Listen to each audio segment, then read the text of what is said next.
തന്നെ തിരുനാമം വാഴ്ത്തപ്പെട്ടുമാറാകട്ടെ. ഈ അനുഗ്രഹിക്കപ്പെട്ട സഭയിൽ കർത്താവിൻ്റെ തിരുവെഴുത്തുമായി കടന്നു വരുവാൻ ഒരു അവസരം ലഭിച്ചതിൽ ഒരുപാട് സന്തോഷം. ഈ മീറ്റിങ്ങിലേക്ക് എന്നെ ക്ഷണിച്ച ദൈവസഭയുടെ അനുഗ്രഹിക്കപ്പെട്ട അധ്യക്ഷൻ, അദ്ദേഹത്തിൻ്റെ കുടുംബം, ഇവിടെ ആയിരിക്കുന്ന കർത്താവിൻ്റെ ദാസന്മാർ, ദൈവമക്കൾ എല്ലാവർക്കും വേഗം വരുന്ന യേശുക്രിസ്തുവിൻ്റെ നാമത്തിൽ എൻ്റെ സ്നേഹവന്ദനത്തെ അറിയിക്കുന്നു. തുടർന്നുള്ള സമയത്തെ ദൈവവചന ചിന്തയ്ക്ക് ആധാരമായി നമുക്ക് വായിക്കാം. ഉൽപ്പത്തി പുസ്തകം 49 അധ്യായം 27 വാക്യം.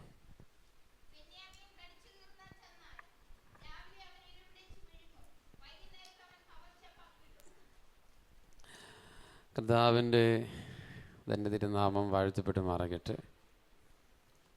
ഈ പെരിങ്ങനാടെന്ന് പറയുന്ന പ്രദേശത്ത് ഞാൻ ആദ്യമായിട്ടാണ്. എനിക്കിവിടെ യാതൊരുവിധ പരിചയങ്ങളും ഇല്ല. ഇന്ന് ഇവിടേക്ക് പുറപ്പെടുന്നതിന് മുമ്പ് കറുകച്ചാലിലുള്ള ക്രിസ്തുവിൽ എൻ്റെ ഒരു സ്നേഹിതൻ, കൂട്ടുവേലക്കാരൻ പ്രിയ ബാബു പാസ്റ്റർ എന്നെ വിളിച്ച് എന്നോട് പറഞ്ഞു, എൻ്റെ വൈഫിൻ്റെ മാതൃസഭയാണിത് എന്ന് എടുത്തു പറയാനിടയായി തീർന്നു. ആ ഒരു ബന്ധം മാത്രമാണ് ഞാൻ നോക്കിയിട്ട് കാണുന്നത്. എന്നാൽ അദ്ദേഹത്തിൻ്റെ പ്രിയപ്പെട്ടവരെനിക്ക് പരിചയമില്ല. എൻ്റെ പേര് ഷൈൻ തോമസ് എന്നാണ്. സ്വദേശം പാമ്പാടി. ഇന്ത്യ പെന്തക്കോസ്ത് ദൈവസഭ കറുകച്ചാൽ സെൻറ്ററിൻ്റെ കീഴിലുള്ള മീനടം എന്ന് പറയുന്ന സ്ഥലത്ത് കഴിഞ്ഞ 15 വർഷമായി സഭയുടെ ശുശ്രൂഷയിലായിരിക്കുന്നു. എൻ്റെ വൈഫിൻ്റെ പേര് ഷെറിൻ. എൻ്റെ മൂത്ത മോളുടെ പേര് അക്സ, അവൾ 10ൽ പഠിക്കുന്നു. എൻ്റെ മോൻ്റെ പേര് അസഹൽ, അവൻ 3ാം ക്ലാസ്സിൽ പഠിക്കുന്നു. നിങ്ങളുടെ വിലയേറിയ പ്രാർത്ഥന ആവശ്യപ്പെടുന്നു. ഒരു പ്രാവശ്യം കൂടി പ്രാർത്ഥനയോടെ ആയിരിക്കുമ്പോൾ ഇന്ന് പകൽക്കാലത്തെ ദൈവവചന ചിന്തയ്ക്ക് ആധാരമായി വായിച്ച വാക്യം ഒരു പ്രാവശ്യം കൂടെ വായിക്കുന്നു. ഉൽപ്പത്തി പുസ്തകം 49 അധ്യായം 27 വാക്യം.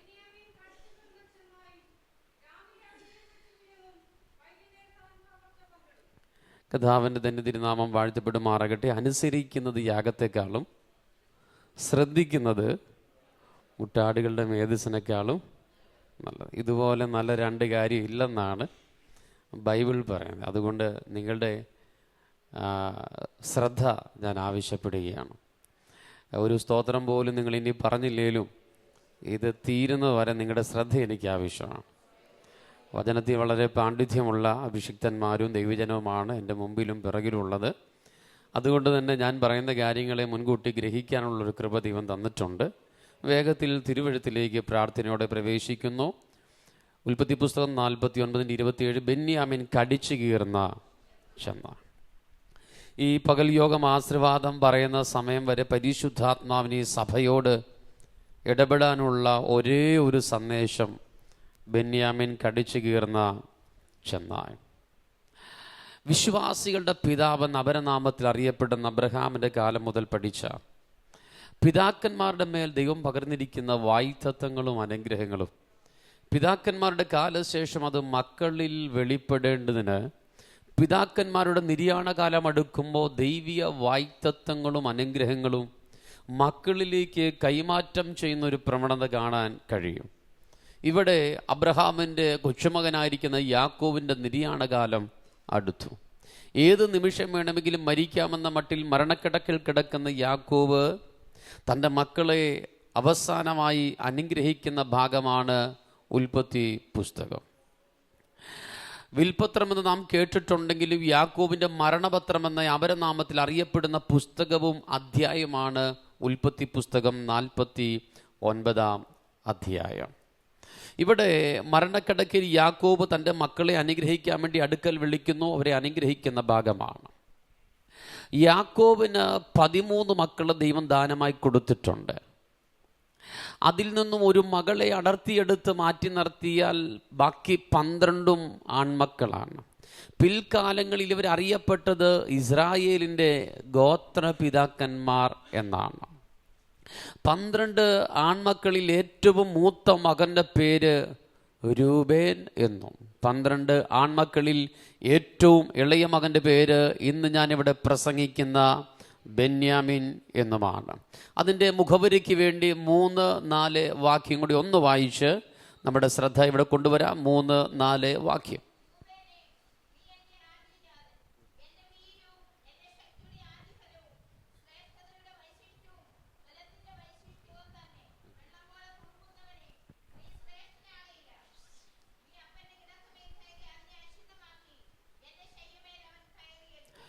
പന്ത്രണ്ട് മക്കൾ അപ്പനായി യാക്കോബിൻ്റെ മുമ്പിൽ വാഗ്ദത്തങ്ങൾ പ്രാപിക്കാൻ പ്രായത്തിനനുസരിച്ച് വരിയായി നിൽക്കുമ്പോൾ 12 ഏറ്റവും മൂത്ത മകനായിരിക്കുന്ന രൂബേൻ ഒഴികെയുള്ള ബാക്കി 11 ആൺമക്കളും അപ്പനായിരിക്കുന്ന യാക്കോബിനെ നോക്കാതെ അവരുടെ ചേട്ടനായിരിക്കുന്ന രൂബേനെ ശ്രദ്ധയോടെ നോക്കുകയാണ്.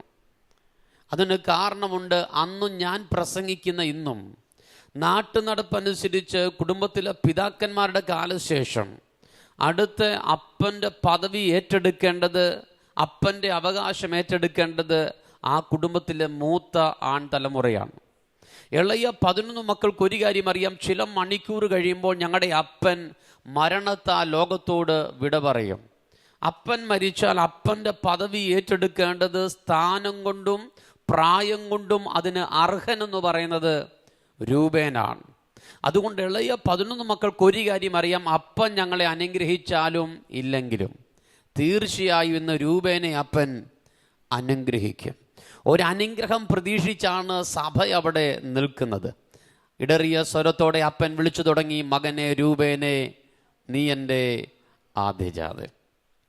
തുടർന്നുള്ള ഓരോ വാക്കുകളും ഈ അനിയന്മാരുടെ ഉള്ളിലേക്ക് തീ പോലെ വന്ന് വീഴുകയാണ്. അവർക്ക് മനസ്സിലായി അപ്പൻ്റെ പുറപ്പാട് ഇവനെ അനുഗ്രഹിക്കാൻ വേണ്ടിയാണ്. നിങ്ങൾക്കറിയാമോ, അവസാനം പറഞ്ഞു നിർത്തിയത് വെള്ളം പോലെ തുളുമ്പുന്നവനെ. 66 പുസ്തകമുള്ള വിശുദ്ധ ബൈബിളിൽ ഇതുപോലെ അനുഗ്രഹത്തിൻ്റെ വേറെ ഒരു പദമില്ല. ഇതും കൂടെ കേട്ടപ്പോൾ അനിയന്മാർക്ക് മനസ്സിലായി അപ്പൻ ഇവനെ നിശ്ചയമായി അനുഗ്രഹിക്കും. ഒരനുഗ്രഹം പ്രതീക്ഷിച്ചു നിന്ന സഭയ്ക്കകത്ത് അപ്പൻ വിളിച്ചു പറഞ്ഞ്, വെള്ളം പോലെ തുളുമ്പുന്നവനെ, നീ ശ്രേഷ്ഠനാവത്തില്ല. അനുഗ്രഹം പ്രതീക്ഷിച്ച സഭയ്ക്കകത്ത് അപ്പൻ്റെ ശാപം വെളിപ്പെട്ടു. ഇപ്പോൾ 11 മക്കൾ മുഖത്തോട് മുഖം നോക്കി നമ്മുടെ അപ്പൻ ചേട്ടനെ അനുഗ്രഹിക്കേണ്ട സ്ഥാനത്ത് എന്തുകൊണ്ട് അപ്പൻ അവനെ ശപിച്ചെന്ന് ഒത്തുകൂടി അപ്പനോട് കാരണം ചോദിക്കും മുമ്പേ അപ്പൻ കാരണം വെളിപ്പെടുത്തി, ഇവൻ എൻ്റെ ശയ്യമേൽ കയറിയല്ലോ, ഇവൻ എൻ്റെ കിടക്കയെ അശുദ്ധമാക്കി. കുടുംബത്തിൻ്റെ അകത്ത് സ്ഥാനം കൊണ്ടും പ്രായം കൊണ്ടും അനുഗ്രഹിക്കപ്പെടാൻ നീ യോഗ്യനായിരിക്കാം. പക്ഷേ നിന്റെ രഹസ്യഭാവത്തെ പരസ്യമാക്കാൻ കഴിയുന്ന ഒരപ്പൻ്റെ മുമ്പിലാണ് നിൽക്കുന്നുള്ള ബോധ്യം നീ നഷ്ടപ്പെടുത്തി കളഞ്ഞു. നിന്റെ മകനെ വിദേശത്തയക്കാൻ കഴിവുള്ളവൻ മാത്രമല്ല നമ്മുടെ കർത്താവ്. നിന്റെ മകളുടെ വിവാഹം നടത്തിത്തരാൻ കഴിവുള്ളവൻ മാത്രമല്ല നമ്മുടെ കർത്താവ്. അല്പ വസ്തു, ഒരു വീട്, ഒരു വാഹനവും നിനക്ക് പണിതു തരുവാൻ കഴിവുള്ളവൻ മാത്രമല്ല കർത്താവ്. നിന്റെ രഹസ്യ പാപത്തെ പരസ്യമാക്കാനോ സ്വർഗത്തിലെ അപ്പന് കഴിയുമെന്ന് ഉറപ്പുള്ളവർ ആ കരമുയർത്തി ഹല്ലേലൂയ പറയട്ടെ. രൂബേനെ ശപിച്ചു. അതേ സഭയിൽ അതേ ദിവസം ബെന്യാമിനെ അനുഗ്രഹിച്ചു. ബെന്യാമിൻ കടിച്ചു കീർന്ന ചെന്ന. രൂബേനെ ശപിച്ചു, ബെന്യാമിനെ അനുഗ്രഹിച്ചു. പഴയ നിയമത്തിലൊരു വാക്യമുണ്ട്, കാരണം കൂടാതെ ശാപം ഫലിക്കത്തില്ല. രൂബേനെ ശപിച്ചു, അതിന് കാരണമുണ്ട്. അവൻ അപ്പൻ്റെ കിടക്ക അശുദ്ധമാക്കി. രൂബേനെ ശപിക്കാൻ ഒരു കാരണമുണ്ടെങ്കിൽ ബെന്യാമിനെ അനുഗ്രഹിക്കാനും കാരണം കൂടാതെ ശാപം ഫലിക്കത്തില്ലെങ്കിൽ കാരണം കൂടാതെ ഒരുത്തൻ അനുഗ്രഹിക്കപ്പെടുത്തുമില്ല. Hallelujah, hallelujah. രൂബേനെ ശപിച്ചു, ബെന്യാമിനെ അനുഗ്രഹിച്ചു. രൂബേനെ ശപിക്കാൻ കാരണമുണ്ട്, അവൻ അപ്പൻ്റെ കിടക്ക അശുദ്ധമാക്കിയെങ്കിൽ ബെന്യാമിനെ അനുഗ്രഹിക്കാനും ഒരു കാരണമുണ്ട്. ആരാണ് ബെന്യാമിൻ? എന്തുകൊണ്ട് അപ്പൻ അവനെ അനുഗ്രഹിച്ചു? എന്താണ് അവൻ്റെ പശ്ചാത്തലം? നമുക്ക് വായിക്കാം. ആരാണ് ബെന്യാമിൻ? എന്താണ് അവൻ്റെ പശ്ചാത്തലം എന്തുകൊണ്ട് അപ്പൻ അവനെ അനുഗ്രഹിച്ചു. ഉൽപ്പത്തി പുസ്തകം 29 അധ്യായം 35 വാക്യം, 31 വാക്യം.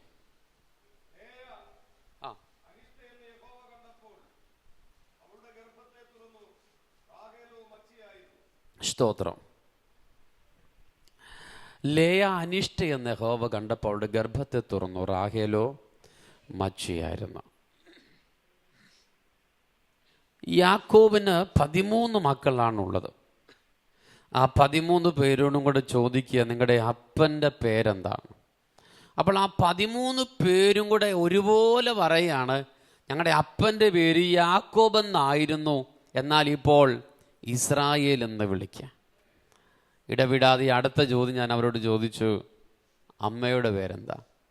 അപ്പൻ്റെ പേര് പറഞ്ഞ മക്കളോട് അമ്മയുടെ പേര് ചോദിച്ചപ്പോൾ ഇപ്പോൾ ആരും മിണ്ടുന്നില്ല, എല്ലാവരും തല താഴ്ത്തിന്തിക്കുക. ആ കൂട്ടത്തിൽ ഒരുത്തൻ, ഞാൻ ചോദിച്ചു നിങ്ങൾക്ക് അമ്മയില്ലേ?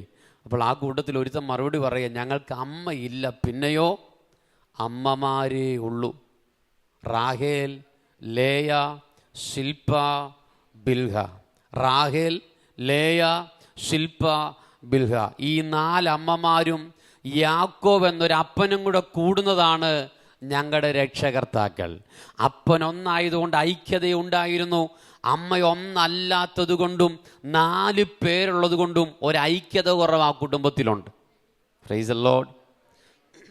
ഈ 4 അമ്മമാരിൽ ഏറ്റവും പ്രാധാന്യം അർഹിക്കുന്നവളാണ് റാഹേൽ.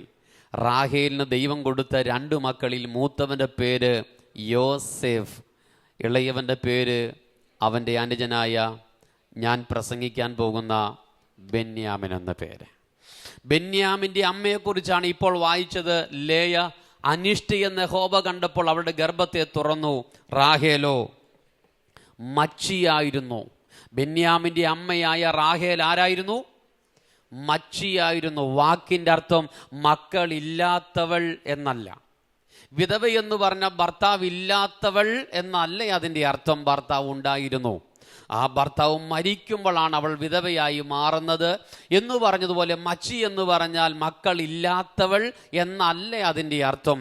വിവാഹശേഷം വൈദ്യശാസ്ത്രം പരിശോധിച്ചിട്ട് വൈദ്യശാസ്ത്രപ്രകാരം ജീവിതത്തിൽ ഇവൾക്കൊരു തലമുറ ഉണ്ടാവത്തില്ല എന്നിവിടുത്തെ വൈദ്യശാസ്ത്രം മുദ്ര വെച്ചാൽ അവളെ വിളിക്കുന്ന പേരാണ് മച്ചി എന്ന് പറഞ്ഞാൽ യാക്കോബിൻ്റെ കാലത്ത് അറിയപ്പെടുന്ന വൈദ്യന്മാരുടെ അനേകരുടെ അടുക്കലേക്ക് റാഹേലിനെ കൊണ്ടുപോയി.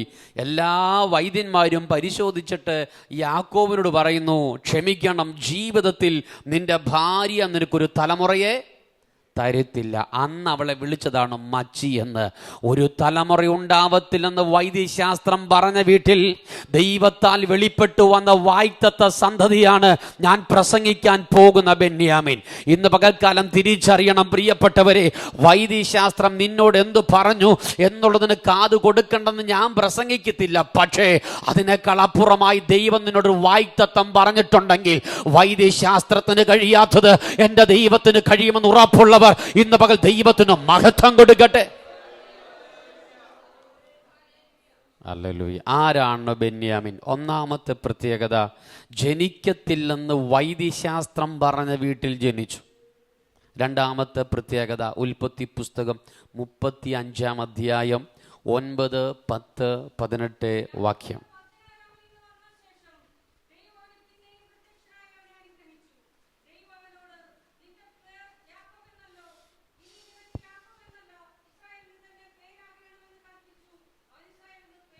പതിനെട്ടാമത്തെ വാക്യം കൂടി. എന്നാൽ അവൾ മരിച്ചുപോയി,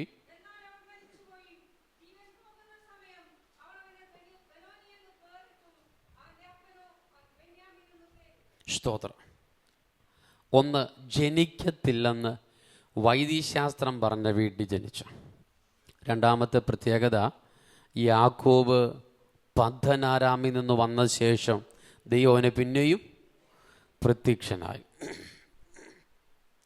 ഈ വായിച്ച യാക്കോബും ഈ പദ്ദൻഅരാമിൽ തമ്മിൽ എന്താണ് ബന്ധം? എന്നേക്കാൾ നിങ്ങൾക്ക് വചനം അറിയാം, എങ്കിലും ഞാൻ തന്നെ മറുപടി പറയാം. യാക്കോബിൻ്റെ അമ്മയുടെ നാടാണ്, അബ്രഹാമിൻ്റെ സ്ഥലമായിരുന്നെങ്കിലും നമ്മുടെ വിഷയത്തിൽ ഞാൻ യാക്കോബിൻ്റെ അമ്മയുടെ നാടാണ് പദ്ദൻഅരാം. അല്പം കൂടെ ഇറങ്ങി പറഞ്ഞാൽ, പണ്ട് വീട്ടിലെ വല്യപ്പനായിരിക്കുന്ന അബ്രഹാം വീട്ടിലെ കാര്യസ്ഥനായിരിക്കുന്ന എലയാസറിനെ തൻ്റെ മകനായിരിക്കുന്ന ഇസഹാക്കിന് മണവാട്ടി അന്വേഷിപ്പാൻ പറഞ്ഞയച്ച സ്ഥലമാണ് പദ്ദൻഅരാം. സ്തോത്രം. തൻ്റെ അമ്മയായിരിക്കുന്ന റിബേക്കയെ വീട്ടിലെ കാര്യസ്ഥനായിരിക്കുന്ന എലയാസർ കണ്ടുമുട്ടിയ സ്ഥലത്തിൻ്റെ പേരാണ് പദ്ദൻഅരാം. ഉള്ളത് പറഞ്ഞാൽ യാക്കോവിൻ്റെ അമ്മയുടെ സ്ഥലമാണ് പദ്ദൻഅരാം. അപ്പോൾ യാക്കോവ് ജനിക്കുന്നതിന് മുൻപേ അമ്മ പദ്ദൻഅരാമിൽ നിന്നാണ് ഇവിടേക്ക് വന്നത്. വർഷങ്ങൾ കഴിയുന്നു. 2 മക്കളെ ദൈവം കൊടുക്കുന്നു, ഏശാവും യാക്കോവും. രണ്ടുപേരും വളർന്നു. ഒരു പ്രത്യേക സാഹചര്യത്തിൽ വീട്ടിൽ നിൽക്കാൻ കഴിയാതെ ഏശാവിനെ പേടിച്ച് യാക്കോവ് ഓടിപ്പോയതും പദ്ദൻഅരാമിലേക്കാണ്. നീ നോക്കിക്കേ, അമ്മ എവിടെ നിന്നാണോ ഇവിടേക്ക് വന്നത്, കാലങ്ങൾ കഴിഞ്ഞപ്പോൾ തലമുറ അങ്ങോട്ട് ഓടിപ്പോവുകയാണ്. വർഷങ്ങൾ കഴിഞ്ഞെന്നേ ഉള്ളൂ, സ്ഥലവും വഴിയും മാറിപ്പോയിട്ടില്ല. രാത്രിയിലെ ഓട്ടത്തിൽ രാത്രി സമയമായപ്പോൾ ലൂസ് എന്നൊരു സ്ഥലത്തെത്തിയപ്പോൾ യാക്കോവിന് മനസ്സിലായി ഇനി മുന്നോട്ട് പോകുന്നത് അപകടമാണ്. അതുകൊണ്ട് എല്ലാവിധത്തിലും അനുകൂലമായൊരു സ്ഥലം കണ്ടപ്പോൾ അവനൊരു കല്ലെടുത്ത് വെച്ച് തലയണയായി വെച്ച് ആ രാത്രിയിൽ അവൻ ഉറങ്ങാനിടയായി. അന്ന് രാത്രി ഒരു ദർശനം കണ്ടു. സ്വർഗം തുറന്നിരിക്കുന്നു. ഒരു വലിയ ഏണി അവിടേക്ക് ചാരി വെച്ചിരിക്കുന്നു. ദൈവത്തിൻ്റെ ദൂതന്മാർ കയറുകയും ഇന്ന് പകൽ തിരിച്ചറിയണം, കയറുന്ന ദൂതന്മാർ മാത്രമല്ല, ഇവിടെ ഇറങ്ങുന്ന ദൂതന്മാരും ഉണ്ട്. നീ പ്രാർത്ഥിക്കുമ്പോൾ അവിടെ പ്രാർത്ഥന എത്തിക്കുക മാത്രമല്ല, അതിൻ്റെ മറുപടിയുമായി ദൂതന്മാർ ഇറങ്ങുന്ന കാഴ്ച കൂടെ കണ്ടിട്ട് ഇന്ന് പകൽ മടങ്ങിപ്പോകാവുള്ളൂ. അതിൻ്റെ മുകളിലായി സർവശക്തനായി ദൈവം നിൽക്കുന്ന കാഴ്ച യാക്കോബ് കണ്ടു. അവൻ ചാടി എഴുന്നേറ്റ് പറയുക, വാസ്തവത്തിൽ ദൈവസാന്നിധ്യം ഇവിടെ ഉണ്ടായിരുന്നു, ഞാനും അത് അറിഞ്ഞില്ല എന്ന് പറഞ്ഞു പോകരുത്, അറിഞ്ഞിട്ടേ പോകാവുള്ളൂ. യാക്കോബ് ആ സ്ഥലത്തിന് ബേഥേൽ എന്ന് പേർ വിളിച്ചു. അതിൻ്റെ അർത്ഥം ആ മണ്ണിൽ കിടന്നുറങ്ങിയപ്പോൾ അന്ന് രാത്രി അവന് ദർശനം കൊടുത്തെന്നല്ലേ. അന്ന് രാത്രിയിൽ ആ മണ്ണിൽ കിടന്നുറങ്ങിയപ്പോൾ ദൈവന് ദർശനം കൊടുത്തെന്നല്ലേ. അമ്മ വന്ന വഴിയിലൂടെ മകൻ ഇപ്പോൾ തിരിച്ചോടുക. പക്ഷേ അമ്മയ്ക്ക് വെളിപ്പെടാത്തൊരു വെളിപ്പാട് കാലങ്ങൾ കഴിഞ്ഞപ്പോൾ അതേ വഴിയിൽ തലമുറയ്ക്ക് വെളിപ്പെടുത്തിയെങ്കിൽ, കഴിഞ്ഞ കാല പെന്തക്കോസ് പിതാക്കന്മാർക്ക് വെളിപ്പെടുത്താത്ത ചില വെളിപ്പാടുകൾ നിന്റെ തലമുറയ്ക്ക് കൈമാറ്റം ചെയ്യാൻ എൻ്റെ ദൈവത്തിന് പദ്ധതിയുണ്ടെന്ന് ഇന്ന് പകൽ വിശ്വസിക്കുന്നവർ ആ കരമടിച്ച് ദൈവത്തിന് മഹത്വം കൊടുക്കുക. വൈഡാമന ജനാരകാലഗാര അംധരെ വൈഡേ മനാരകാരക അതരജന വൈഷസ്യാരക. കഴിഞ്ഞകാല പെന്തക്കോസ് പിതാക്കന്മാർ സഞ്ചരിച്ച ഈ ആത്മീയ പാതയിൽ അവർക്ക് വെളിപ്പെടാത്ത ചില വെളിപ്പാടുകൾ നിന്റെ തലമുറയ്ക്ക് കൈമാറ്റം ചെയ്യുമെന്ന് ഉറപ്പുള്ളവർ കരമടിച്ച് ഓ റഭന ശബ്ദനാജാരഗക്ഷസി അധര വൈഡാ മന ജനാരകാരഗക്ഷസി. യാക്കോവ് പദ്ദൻഅരാമിൽ നിന്ന് വന്ന ശേഷം ദൈവം അവന് പിന്നെയും പ്രത്യക്ഷനായി. ദൈവനോട് ചോദിക്കാം, നിന്റെ പേര് യാക്കോബ് എന്നല്ലേ? അതെ. എന്നാൽ ഇനി നിനക്ക് യാക്കോബ് എന്നല്ല, ഇസ്രായേൽ എന്ന് പേരാകുമെന്ന് പറഞ്ഞ് അവൻ ഇസ്രായേൽ എന്ന് വിളിച്ചു. ഒന്നാമത്തെ പ്രത്യേകത, ജനിക്കത്തില്ലെന്ന് വൈദ്യശാസ്ത്രം പറഞ്ഞ വീട്ടിൽ ജനിച്ചു. രണ്ടാമത്തെ പ്രത്യേകത, യാക്കോബായി ജീവിച്ചപ്പോൾ എല്ലാ മക്കളെയും ദൈവം കൊടുത്തു. എന്നാൽ യാക്കോബിനെ ദൈവം നേരിട്ട് ഔദ്യോഗികമായി എപ്പോൾ ഇസ്രായേൽ എന്ന് വിളിച്ചോ, അതിനുശേഷം ഇസ്രായേലിനുണ്ടായ ഒരു സന്തതിയുള്ളൂ. അതാണ് ഞാൻ പ്രസംഗിക്കാൻ പോകുന്ന സ്തോത്രമില്ല. ആ കുടുംബത്തിൻ്റെ അകത്ത് ഇസ്രായേലിൻ്റെ സന്തതി എന്ന് അവകാശപ്പെടാൻ ഒരുത്തനെ യോഗ്യതയുള്ളൂ. അവനാണ് ഞാൻ പ്രസംഗിക്കാൻ പോകുന്ന ബെന്യാമിൻ. രണ്ടാമത്തെ പ്രത്യേകത, ഇസ്രായേലിൻ്റെ സന്തതിയായി ജനിച്ചു. മൂന്നാമത്തെ പ്രത്യേകത 18-ാമത്തെ വാക്യം, എന്നാൽ അവൾ മരിച്ചുപോയി. ജീവൻ പോകുന്ന സമയത്ത് അവൾ അവന് ബെനോനി എന്നോ അവൻ്റെ അപ്പനോ അവനെ ബെന്യാമിൻ എന്നും പേർ വിളിച്ചു. ദൈവത്തിന് മഹത്വം. മൂന്നാമത്തെ പ്രത്യേകത, പ്രസവത്തോടുള്ള ബന്ധത്തിൽ അമ്മ എന്ത് ചെയ്തു? മരിച്ചുപോയി. ഈ പ്രസവത്തോടുള്ള ബന്ധത്തിൽ മരണമെന്ന് പറയുന്നത് യാദൃശ്ചികമൊന്നുമല്ല. നമ്മുടെ നാട്ടിൽ ഇന്നും ധാരാളം മരണങ്ങൾ അങ്ങനെ നടക്കാറുണ്ട്. പ്രസവത്തോടുള്ള ബന്ധത്തിൽ, ഈ പ്രസവത്തോടുള്ള ബന്ധത്തിൽ മരണത്തിന് പല കാരണങ്ങൾ കാണും. ഒന്നെങ്കിൽ അഡ്മിറ്റായിരിക്കുന്ന ആ സഹോദരിക്ക് ശാരീരികമായ മറ്റു ചില ബലഹീനതകൾ കാണുമായിരിക്കും. ഇനി അതും അല്ലെങ്കിൽ സാങ്കേതികമായ ഒരു തകരാറ് സംഭവിച്ചിരിക്കും. ഇനി അതും അല്ലെങ്കിൽ ഡോക്ടർമാരുടെ ഒരു അശ്രദ്ധയായിരിക്കാം. ഇതൊക്കെയാണ് പ്രസവത്തോടുള്ള മരണത്തിൻ്റെ കാരണം. റാഹേലു മരിച്ചതും പ്രസവത്തോടുള്ള ബന്ധത്തിലാണ്. ഞാൻ ശുശ്രൂഷിക്കുന്ന സഭയിൽ വർഷങ്ങൾക്ക് പുറകിൽ ഒരു വെള്ളിയാഴ്ച പ്രാർത്ഥനയിൽ പരിശുദ്ധാത്മാവ് എന്നോട് പറയുക, ഇന്ന് നീ ഇവിടെ എഴുന്നേറ്റ് ഇങ്ങനെ പ്രസംഗിക്കണം, റാഹേലിൻ്റെ മരണത്തിൻ്റെ ഉത്തരവാദി യാക്കോബാണ്. Price the Lord. ഞാൻ എഴുന്നേറ്റില്ല, ഞാൻ പ്രസംഗിച്ചില്ല. ഞാൻ പറഞ്ഞു, കർത്താവ് എങ്ങനെ പ്രസംഗിക്കും? 4 ഭാര്യമാർ യാക്കോബിന്, റാഹേൽ, ലേയ, സിൽപ, ബിൽഹ, 4 ഭാര്യമാർ യാക്കോബിനുണ്ട്. ഈ 4 പേരിൽ യാക്കോബ് വിവാഹം കഴിക്കാൻ ഇഷ്ടപ്പെട്ടത് റാഹേലിനെ മാത്രമാണ്.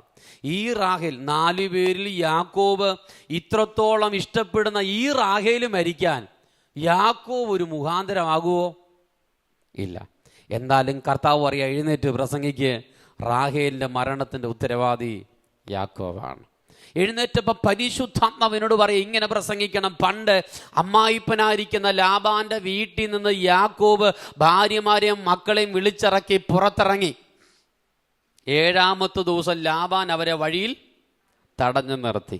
അന്ന് ലാബാനോട് തലേ രാത്രി ദൈവം പറഞ്ഞിരിക്കുക, ആര്യമാ, യാക്കോബിനോട് ഗുണമെങ്കിലും ദോഷമെങ്കിലും ചെയ്യാതിരിക്കാൻ സൂക്ഷിച്ചോണം.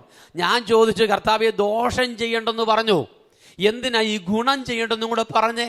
അപ്പൊ തമ്പുരാൻ പറയുകയാണ്, ഇവൻ ഗുണം ചെയ്താലും പുള്ളിക്ക്, അതുകൊണ്ടാണ് പല പുള്ളിയെ കൊണ്ട് ഗുണം ചെയ്യിക്കാതെ. എന്നാലും കർത്താവ് പറയുക, ഗുണമെങ്കിലും ദോഷമെങ്കിലും ചെയ്യാതിരിക്കാൻ സൂക്ഷിച്ചോണം.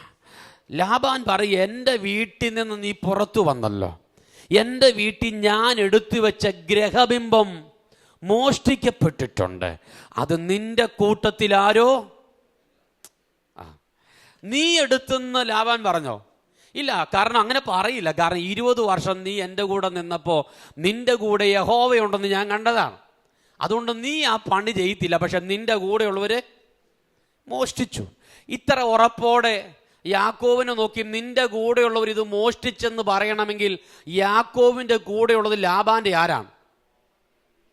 പറഞ്ഞോ? മക്കളും കൊച്ചുമക്കളുമാണ്.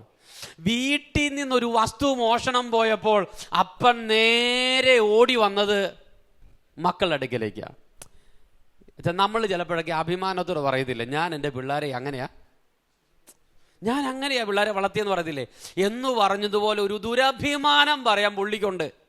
വീട്ടിൽ നിന്ന് എന്തെല്ലാം കളവ് പോയാലും അത് പിള്ളേരെ, ഞാൻ ബൈബിളിലെ കാര്യമേ പറയുന്നത്. ഇപ്പൊ ദുരഭിമാനം പറയുന്നവർ നമ്മുടെ ഇടയിൽ ഒത്തിരി പേരുണ്ട്. പണ്ട് ശൗലിൻ്റെ മകളായ മീഖൽ ദാവീദിനെ ഇഷ്ടപ്പെടുന്നെന്ന് ശൗല് കേട്ടപ്പോൾ ശൗല് പറയുക, എൻ്റെ മകൾ അവനൊരു കെണിയായി തീരുമെന്ന് എന്ന് പറഞ്ഞ് എൻ്റെ മകളെ ആരെങ്കിലും കെട്ടിക്കൊണ്ട് പോയാൽ അത് അവനൊരു കെണിയാകുമെന്ന് അപ്പൻ പറയണമെങ്കിൽ അപ്പൻ ആ മകളെക്കുറിച്ചുള്ള ദുരഭിമാനം. ഒരുപാട് പേര് വന്ന് പറഞ്ഞു, എൻ്റെ അമ്മച്ചി അവിടെ ചെന്ന് പറയണം, ഏലി പുരോഹിതൻ്റെ മക്കളെല്ലാം വഴിതെറ്റി നടക്കുക. അതുകൊണ്ട് ദയവ് ചെയ്ത് എൻ്റെ പൊന്നു ശമുവേലേ, നീ ആ കൂടെ അങ്ങ് പോകല്ലേ എന്ന് പറയാൻ പലരും വന്ന് ഉപദേശിച്ചിട്ടും ഹന്നെ അനങ്ങിയിട്ടില്ല. അവള് പറയും, എൻ്റെ കുഞ്ഞിനെ എങ്ങനെ വളർത്തുന്ന എനിക്കറിയാം. മക്കളെക്കുറിച്ച് നല്ല ഉറപ്പുള്ള, മക്കളെക്കുറിച്ച് നല്ല അഭിമാനമുള്ള എത്ര പേരെ കേൾക്കുന്നുണ്ട്? ലാബാൻ പറയുകയാണ്, നിന്റെ കൂടെ ആരോ അത് മോഷ്ടിച്ചിട്ടുണ്ട്. നിങ്ങൾക്കറിയാമോ, ഈ ഗ്രഹബിംബം മോഷ്ടിച്ചത് ലാബാന്റെ മകളും യാക്കോവിൻ്റെ ഭാര്യയുമായ റാഹേലാണ് ഗ്രഹബിംബം മോഷ്ടിച്ചേ. പക്ഷേ ഭർത്താവ് ഇതറിയാതെ, യാക്കോബ് ഇതറിയാതെ അല്പം കൂടെ മുമ്പോട്ട് കയറി എന്ന് പറയുകയാണ്, എൻ്റെ കൂട്ടത്തിൽ ആരും ഇത് എടുക്കത്തില്ല. ഒരു കാര്യം പറയാം, ഇത് യാക്കോബ് പറഞ്ഞുകൊണ്ടിരുന്ന സമയത്തെങ്ങാനും റാഹേൽ പിടിക്കപ്പെട്ടിരുന്നെങ്കിൽ അവിടെ ആരുടെ തല താഴുമായിരുന്നു? യാക്കോവിൻ്റെ തല. ഏതേലും ഒരു യാക്കോവിനെ കേൾക്കുന്നുണ്ടെങ്കിൽ ഒരു ആലോചന ഞാൻ പറയാം. കൂടെയുള്ളവരെല്ലാം വിശ്വസ്തരാന്ന് കണ്ട് നീ ചില തീരുമാനം എടുത്താൽ നീ എടുക്കുന്ന തീരുമാനം നിനക്കും ദോഷമായിട്ട് വരാം. ഭാര്യയെ സംശയിക്കാനോ ഭർത്താവിനെ സംശയിക്കാനോ ഒന്നുമല്ല ഞാനീ പറഞ്ഞത്. മറ്റുള്ളവരും കൂടെ വിവേചിക്കുന്നത് നന്നായിരിക്കും. സ്തോത്രം. എന്നാൽ യാക്കോബ് പറയുക, അഥവാ എൻ്റെ കൂട്ടത്തിൽ ആരെങ്കിലും ഗ്രഹബിംബം എടുത്തിട്ടുണ്ടെങ്കിൽ അവരിവിടെ എന്ത് ചെയ്യണം? അവരിവിടെ മരിക്കണം. വഴിയാത്രയിൽ യാക്കോബ് പറയും, എൻ്റെ കൂട്ടത്തിൽ ആരെങ്കിലും ഗ്രഹബിംബം എടുത്തിട്ടുണ്ടെങ്കിൽ അവരിവിടെ മരിക്കണം. നിങ്ങൾ പറ, ആരാ മരിക്കേണ്ടേ? ശബ്ദം ഉയർത്തി പറഞ്ഞ, റാഹേൽ മരിക്കണം. പക്ഷേ വീട്ടിൽ ചെന്ന് വായിച്ചു നോക്കിയാൽ മതി, അവിടെ എങ്ങനെ വായിച്ചു നോക്കിയാലും റാഹേൽ മരിച്ചിട്ടില്ല. യാക്കോബ് പറയുക, ആരെങ്കിലും ഗ്രഹബിംബം എടുത്തവര് എൻ്റെ കൂട്ടത്തിലുണ്ടെങ്കിൽ അവർ മരിക്കണമെന്ന് പറഞ്ഞ അടുത്ത സെക്കൻഡിൽ മരണത്തിന്റെ ദൂതൻ അവിടെ ഇറങ്ങിയതാണ്. ആരാ മരിക്കേണ്ടേ? റാഹേൽ മരിക്കണം. മരണത്തിന്റെ ദൂതൻ ഇറങ്ങി വന്നിട്ടും റാഹേൽ എന്തുകൊണ്ട് മരിച്ചില്ലെന്ന് ചോദിച്ചാൽ, അപ്പോൾ റാഹേൽ ബെന്യാമിനെ ഗർഭം ധരിച്ചിട്ടുണ്ട്.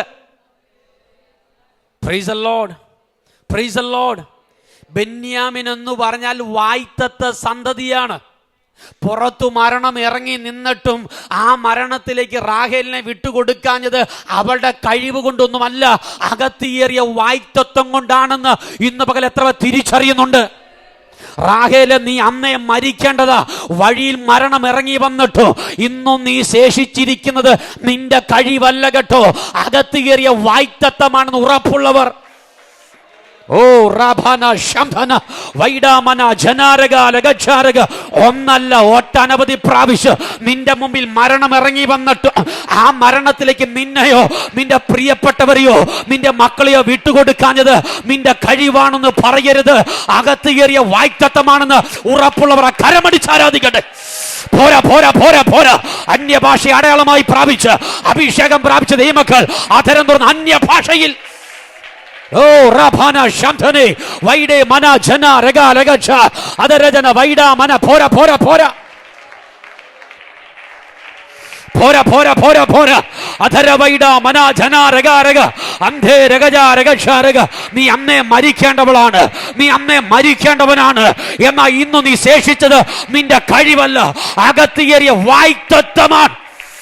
വൈഡാമന ജനാരക ലഗക്ഷാരക.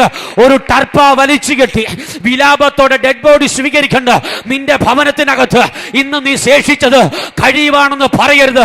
അനർത്ഥം തെന്നിമാറിയത്, അപകടം വഴിമാറിയത്, വൈദ്യശാസ്ത്രം കൈമലർത്തിയിട്ട് നീ ശേഷിച്ചിരിക്കുന്നത് ദൈവത്തിന്റെ വായ്ത്തത്വമാണെന്ന്.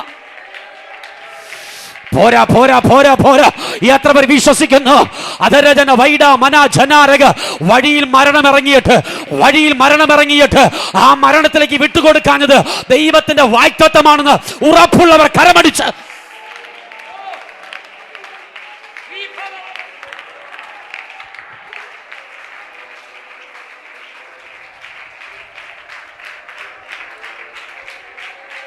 ശബലബലബ ഉധാരബ അധരജന വൈഡ മന ജനാരക ലഗക്ഷാര അസ്തരേ വൈഡേ മന ജനാരക.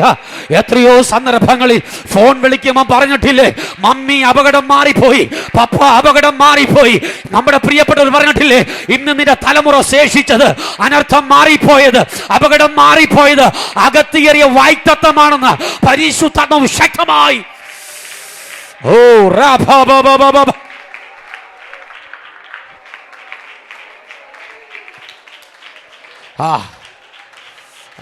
ജീസസ്. ഓ റഭാല ശംധനെ വൈഡേ മന ജന രഗ ലഗക്ഷാര.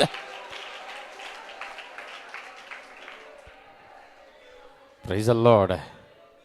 ഹല്ലേലൂയ, സ്തോത്ര.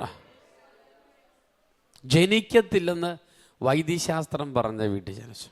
2, ഇസ്രായേലിന്റെ സന്തതിയായി ജനിച്ചു. മൂന്നാമത്തെ പ്രത്യേകത, എന്നാൽ അവൾ മരിച്ചുപോയി. മൂന്നാമത്തെ പ്രത്യേകത, അമ്മയുടെ ചൂടെന്താണെന്നറിയാതെ, അമ്മയുടെ സാന്നിധ്യം എന്താണെന്നറിയാതെ, അമ്മയുടെ മുലപ്പാലിൻ്റെ ടേസ്റ്റ് എന്താണെന്നറിയാതെ, അമ്മ നഷ്ടപ്പെട്ടവനായി വളർന്നവനാണ് ഞാൻ പ്രസംഗിക്കാൻ പോകുന്ന ബെന്യാമിൻ. ഒരുപക്ഷെങ്കിൽ അടുത്തിരുന്ന് പഠിക്കുന്ന സഹപാഠികളായ കുഞ്ഞുങ്ങൾ തലേ രാത്രിയിൽ അമ്മ കരുതിയ വിധങ്ങൾ വട്ടം കൂടി വർണ്ണിച്ചു പറയുമ്പോൾ മാറിയിരുന്ന് കരയുന്നൊരു ബെന്യാമിൻ. അവൻ ചോദിക്കും, അമ്മ കരുതുമെന്നോ, അമ്മ സ്നേഹമാണെന്നോ ഞാൻ അനുഭവിച്ചിട്ടില്ല. Price the Lord. യാക്കോബിൻ്റെ വീടിനകത്ത് ഒരു വലിയ ഡൈനിങ് ടേബിളുണ്ട്.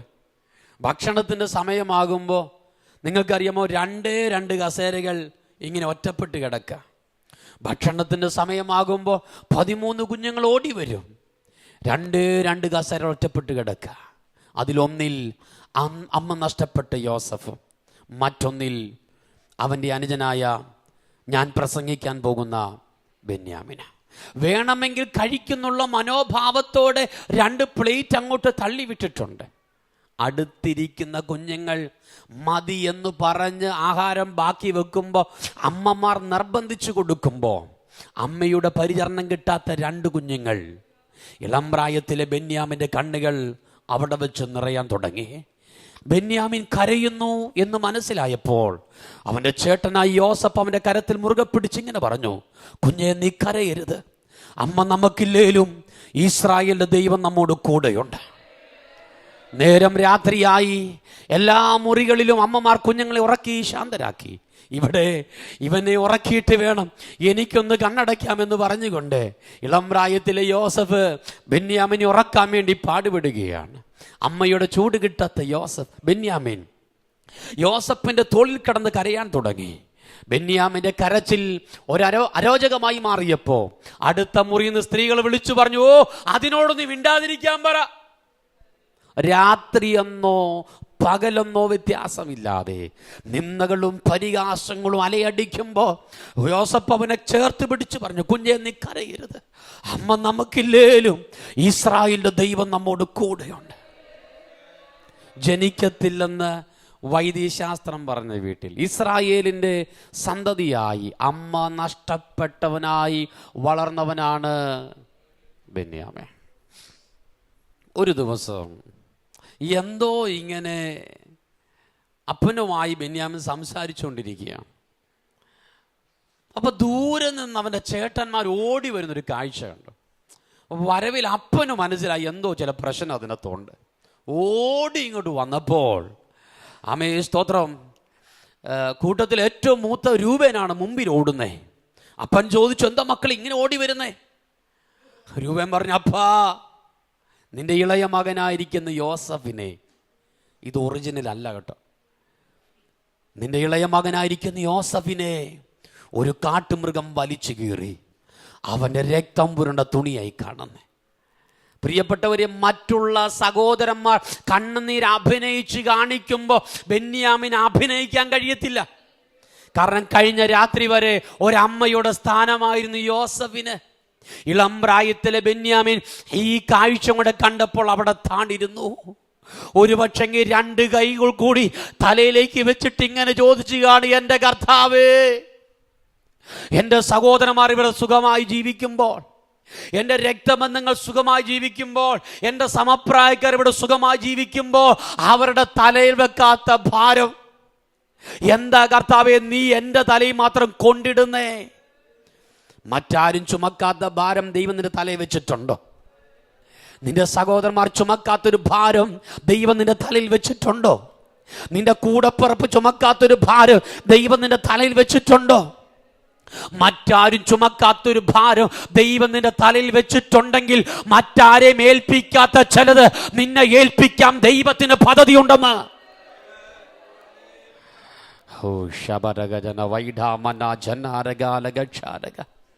ഒന്നും മാറുമ്പോൾ മറ്റൊന്ന് കയറി വരത്തക്കവണ്ണം ഇവിടെ കൂടപ്പിറപ്പുകൾ ഇല്ലാഞ്ഞിട്ടല്ല, അവർ സന്തോഷമായി ജീവിക്കുമ്പോൾ അവരുടെ തലയിൽ വെക്കാത്ത ഭാരമെല്ലാം ഇങ്ങ് പോരുകയാണ്.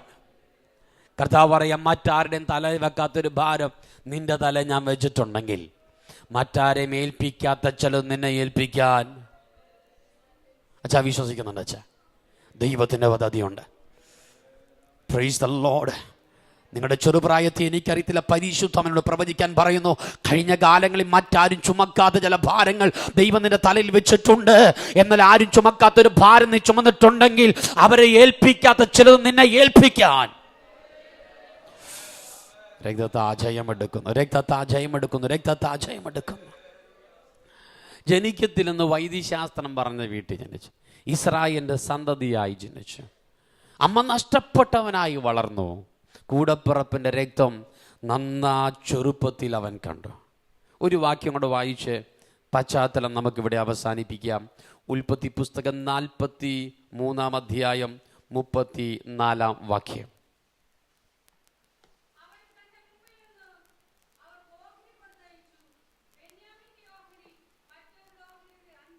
സ്തോത്ര. നമ്മുടെ വിഷയം ബെന്യാമിൻ കടിച്ചു കീറുന്ന ചെന്ന. ബെന്യാമിനാണ് നമ്മുടെ വിഷയമെങ്കിലും ഇപ്പോൾ വായിച്ചത് 43-ാം അധ്യായം 34-ാം വാക്യമാണ്. ഇതിൻ്റെ ഒരു പശ്ചാത്തലം എന്ന് പറയുന്നത് യോസഫാണ്. യോസഫിനെ കുറിച്ച് നമുക്കറിയാം. യോസഫിന് ദൈവം 2 സ്വപ്നങ്ങൾ കൊടുത്തു, ഇല്ല? 2 സ്വപ്നങ്ങൾ കൊടുത്തു. എന്നാൽ സ്വപ്നത്തിൽ കാണാത്ത വഴിയിലൂടെയാണ് ദൈവനെ നടത്തിയേ. ശരിയല്ലേ? യോസഫ് സ്വപ്നത്തിൽ പൊട്ടക്കിണർ കണ്ടിട്ടില്ല, സ്വപ്നത്തിൽ കാരാഗ്രഹം കണ്ടിട്ടില്ല. ചിലത് പ്രാപിക്കണമെങ്കിൽ നാം കാണാത്ത പ്രതിസന്ധി മുമ്പിലുണ്ടെന്ന് ഓർത്തോണോ? ഹല്ലേലൂയ, സ്തോത്രം. ഒടുവില് മിസ്രൈമിലെ കാരാഗ്രഹത്തിൽ യോസഫിനെ അടച്ച് ഒരു പ്രഭാതത്തിൽ 2 പേര് സംസാരിക്കുമ്പോൾ യോസഫ് അടുക്കലേക്ക് ചെല്ലുക. ഒന്ന് അപ്പക്കാരുടെ പ്രമാണിയും പാനപാത്രവാഹകനും. അവരുടെ വിഷയം ഇത്രയേ ഉള്ളൂ. തലേ രാത്രി 2 പേര് സ്വപ്നം കണ്ടു, പക്ഷെ അർത്ഥം അറിയിക്കാൻ ആരും ഇല്ല. അപ്പോൾ യോസഫ് പറഞ്ഞു, സ്വപ്നം എന്നോട് പറയാൻ അർത്ഥം ഞാൻ പറഞ്ഞ് കേൾപ്പിക്കാം. അപ്പോൾ അപ്പക്കാരുടെ പ്രമാണിയോട് ആദ്യം പറഞ്ഞ കാര്യം, രണ്ടാമത് പറഞ്ഞ കാര്യം ഞാൻ ആദ്യം അങ്ങ് പറയുകയാണ്. സ്തോത്രം. 3 ദിവസം കഴിയുമ്പോൾ രാജാവ് നിന്റെ തല എന്ത് ചെയ്യും? വെട്ടിയെടുക്കുക. എന്നാൽ പാനപാത്രവാഹനോട് പറയുക, നീ കണ്ട സ്വപ്നത്തിൻ്റെ അർത്ഥം 3 ദിവസം കഴിയുമ്പം നീ പുറത്തു വരും. പുറത്തു വരുമ്പോൾ നഷ്ടപ്പെട്ടു പോയി ജോലി നിനക്ക് തിരിച്ചു കിട്ടും. നീ പുറത്തു പോകുമ്പോൾ എന്നെ കൂടി ഓർക്കണേ. ഈ പുറത്തു പോകുന്നവരോട് വേറെ ഒന്നും പറഞ്ഞില്ലേലും ഞങ്ങളെ ഓർക്കണേന്ന് പറഞ്ഞാൽ എന്ത് ചെയ്യുന്നേ? അറ്റ്ലീസ്റ്റ് ഓർക്കാന്ന് പറഞ്ഞാൽ വല പൊള്ളിയും പുറത്തേക്ക് പോയേക്കുന്നതും അവിടെ ലാൻഡ് ചെയ്യുമ്പോൾ ആദ്യം മറക്കുന്നതും. പോട്ടെ, ആരും മറന്നാലും കർത്താവ്. ഞാൻ ലോകം മുഴുവനും നിന്നെ ഓർത്ത് കർത്താവ് മറന്നു പോലെ സ്ഥിതി ആലോചിച്ച് നോക്കി, അല്ലേ? ഒരു മനുഷ്യൻ സർവ്വലോകവും നേടിയിട്ട് ഒരു പ്രയോജനമില്ല. കർത്താവ് ഓർക്കട്ടെ പ്രിയപ്പെട്ടവരെ. ഹല്ലേലൂയ. അപ്പം മറ്റുള്ളവർ മറക്കുന്നത് ഒരു ഭാരമായി മാറരുത്. കർത്താവ് മറന്നാൽ അത് ഭാരമാകണം. വിശ്വസിക്കുന്നത് മക്കളെ. അപ്പോൾ യോസഫ് ആലോചന പറഞ്ഞവൻ പുറത്തുപോയി, പക്ഷെ യോസഫിന് അവൻ മറന്നുപോയി. കുറച്ച് നാൾ കഴിഞ്ഞപ്പോൾ യോസഫ് പറയാ, കർത്താവേ, ഞാൻ ആലോചന പറഞ്ഞവർ വരെ പുറത്തുപോയി, പക്ഷെ ആലോചന പറഞ്ഞ ഞാൻ ഇപ്പോഴും എന്ത് ചെയ്യാ? ഹല്ലേലൂയ. ആലോചന പറഞ്ഞ് ഞാൻ ഇപ്പോഴും അകത്ത് തന്നെ കിടന്ന് കറങ്ങുകയാണ്, പക്ഷെ ആലോചന കേട്ടവരെല്ലാം രക്ഷപ്പെട്ടു. Price the Lord. നിന്റെ പ്രാർത്ഥന അനേകർക്ക് വിടുതലാകുന്നുണ്ട്, നിന്റെ ശുശ്രൂഷ അനേകർക്ക് വിടുതലാകുന്നുണ്ട്. പക്ഷേ ശുശ്രൂഷിക്കുന്ന നിനക്ക് ഇന്നൊരു പരിധി കിടക്കുക. Price the lord, praise the lord. നീ അനുഭവിക്കുന്ന ഈ പരിധി ദൈവത്തിൻ്റെ പദ്ധതിയാണ്. ഉപവാസ പ്രാർത്ഥനയുടെ ഇന്ന് പകലിൽ അത് എന്നോടുള്ള ദൂതാണെന്ന് ഏറ്റെടുക്കാൻ എത്ര പേർക്ക് വിശ്വാസമുണ്ട്? നീ അനുഭവിക്കുന്ന ഈ പരിധി ദൈവത്തിന്റെ പദ്ധതിയാണ്. ദൈവം നിനക്കൊരു സമയം വെച്ചിട്ടുണ്ട്. അന്ന് ഈ പരിധിയെല്ലാം പൊട്ടി മാറും. അന്ന് നീ കണ്ടിട്ടില്ലാത്ത ചില ബന്ധങ്ങൾ ഈ മിസ്രൈമിൽ ഒരുക്കി വെച്ചിട്ടുണ്ട്. നീ അനുഭവിക്കാത്ത പദവികൾ ഞാൻ ഒരുക്കി വെച്ചിട്ടുണ്ട്. ദൈവത്തിന്റെ സമയത്തിന് വേണ്ടി കാത്തിരിക്കാൻ പരിശുദ്ധാത്മാവ് ഇന്ന് പകൽ ആരോടൊക്കെയോ ദൂത് വിളിച്ചു പറയുക. വിശ്വസിക്കുന്നുണ്ടോ പ്രിയപ്പെട്ടവരെ? ദൈവം നിനക്കൊരു സമയം വെച്ചിട്ടുണ്ട്. Hallelujah, price the Lord. എന്നെ കേൾക്കുന്ന പ്രിയപ്പെട്ടവരെ, ഒടുവിൽ യോസഫിനെ ബറവോന്റെ മുമ്പിൽ എത്തുവാൻ ഒരു അവസരം കിട്ടി. അപ്പോസ്തലപ്രവൃത്തി വാക്യമുണ്ട്, ബറവോന്റെ മുമ്പിൽ നിൽക്കാനുള്ള ജ്ഞാനം ദൈവം കൊടുത്തതാണ്. ഒരു രാജാവിൻ്റെ മുമ്പിൽ നിൽക്കണമെങ്കിൽ അത്യാവശ്യം അറിവുണ്ടായിരിക്കണം. Price the Lord. വിദ്യാഭ്യാസം അവൻ ചെയ്തിട്ടില്ല. ആയ കാലം മുതലേ പൊട്ടക്കിണറ്റിലും കാരാഗ്രഹത്തിലും മാത്രമേ മാറി മാറി കിടന്നിട്ടുള്ളൂ. അടിമയായിട്ട് മാത്രമേ ജീവിച്ചിട്ടുള്ളൂ. പക്ഷേ ബറവോന്റെ മുമ്പിൽ നിൽക്കുന്ന ജ്ഞാനം ദൈവം കൊടുത്തു. ദൈവാത്മാവ് ശക്തമായി പറയുന്നു, ഇസ്രായേൽ നിന്നെ തള്ളിയാലും നിന്നെ മാനിക്കുന്നൊരു മിസ്രൈം ഇവിടെ തന്നെയുണ്ട്. വിശ്വസിക്കുന്നുണ്ടോ പ്രിയപ്പെട്ടവരെ? ഈ ഭൂമി ദൈവം നിനക്ക് ചിലത് ഒരുക്കി വെച്ചിട്ടുണ്ട്. ആരെല്ലാം നിന്നെ തള്ളിക്കളഞ്ഞാലും നിന്നെ മാനിക്കുന്നൊരു മിസ്രൈം ഇവിടെ ഉണ്ടെന്ന് ഉറപ്പുള്ള സ്തോത്രം പറയട്ടെ. ഓ, ശക്തിയോടെ സ്തോത്രം പറയട്ടെ. വൈഡാമന ജനാരകാലകക്ഷാരകാലകക്ഷസ്യാരക. അന്യനാട്ടിൽ യോസഫിന് മാന്യത ലഭിച്ചതുപോലെ ശക്തമായി പ്രാർത്ഥിക്കാൻ തയ്യാറായ നിനക്കും നിന്റെ തലമുറയ്ക്ക് ഒരു മാന്യത വഴി ഉണ്ടെന്ന് ഉറപ്പുള്ളവർ ദൈവത്തിന് മഹത്വം കൊടുക്കട്ടെ.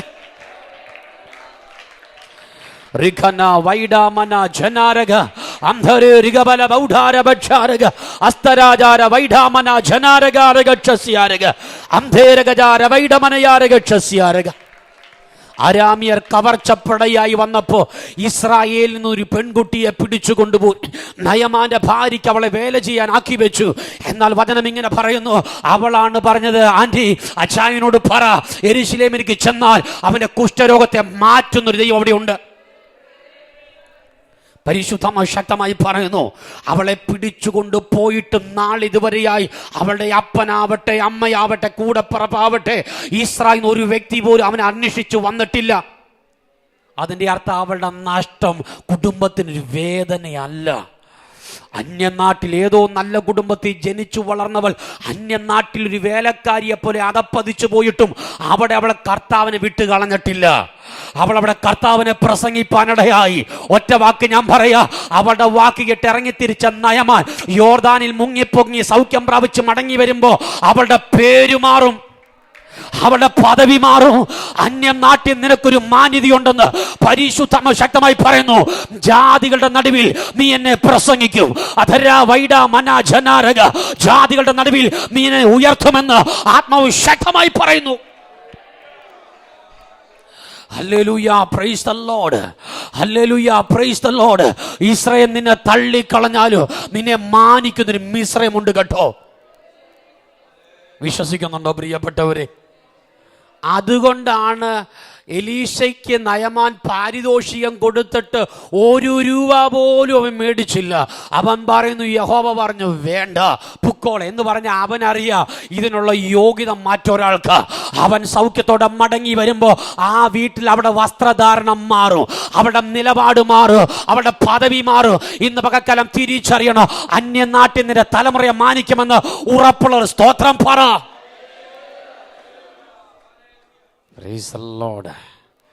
യോസഫിനെ മിസ്രൈമിൽ ദൈവം മാനിച്ചു. ഫറവോൻ ഒരു സ്വപ്നം കണ്ടു. അർത്ഥം അറിയിക്കാൻ ആരും ഇല്ലാതിരുന്നപ്പോൾ യോസഫിനെ വിളിപ്പിച്ചു. യോസഫ് പറയുകയാണ്, ഫറവോൻ കണ്ട സ്വപ്നത്തിൻ്റെ അർത്ഥം പറയുകയാണ്, 7 വർഷം സമൃദ്ധിയുടെ വർഷമായിരിക്കും വരാൻ പോകുന്ന 7 വർഷം. അതിനുശേഷം വരാൻ പോകുന്ന 7 വർഷം ഈ സമൃദ്ധിയെപ്പോലും വിഴുങ്ങിക്കളയുന്ന ക്ഷാമത്തിൻ്റെ വർഷമായിരിക്കും. അപ്പം ഫറവോൻ അത് ഇഷ്ടപ്പെട്ടു. ഫറവോൻ യോസഫിനെ മന്ത്രിയായിട്ടിരുത്തി ഒരു ദൗത്യം കൂടെ കൊടുക്കുകയാണ്. നാട്ടിലെല്ലാം നീ ചെന്ന് എന്ത് ചെയ്യണം? ധാന്യങ്ങൾ ശേഖരിക്കണം. അത് യോസഫിനെ ഏൽപ്പിച്ചൊരു ജോലിയാണ്. നിങ്ങൾക്കറിയാമോ, യോസഫ് ധാന്യങ്ങൾ ശേഖരിച്ചത് ക്ഷാമകാലത്തല്ല, സമൃദ്ധിയുടെ കാലത്താണ്. അല്ല അച്ഛാ, സമൃദ്ധിയുടെ കാലത്ത് ഏതിനും വില കുറവാണ്, ശരിയാണോ? ക്ഷാമകാലത്ത് എന്ത് ചെയ്യും? വില കൂടും. യോസഫ് ധാന്യങ്ങൾ പെറുക്കിക്കൂട്ടിയത് ക്ഷാമകാലത്തല്ല, സമൃദ്ധിയുടെ കാലത്താണ്, അല്ലേ? അപ്പോൾ യോസഫ് ഇങ്ങനെ ധാന്യങ്ങൾ പെറുക്കുന്നു. കാണുന്നവരും കേൾക്കുന്നവരെല്ലാം പറയും 1 രൂപയുടെ വില പോലും അതിന് ഇല്ല. ഇന്ന് പെറുക്കി കൂട്ടുമ്പോൾ വിലയില്ലേലും കർത്താവിനോട് പറയുക, നീ ധൈര്യമായി പെറുക്കി കൂട്ടിക്കോ.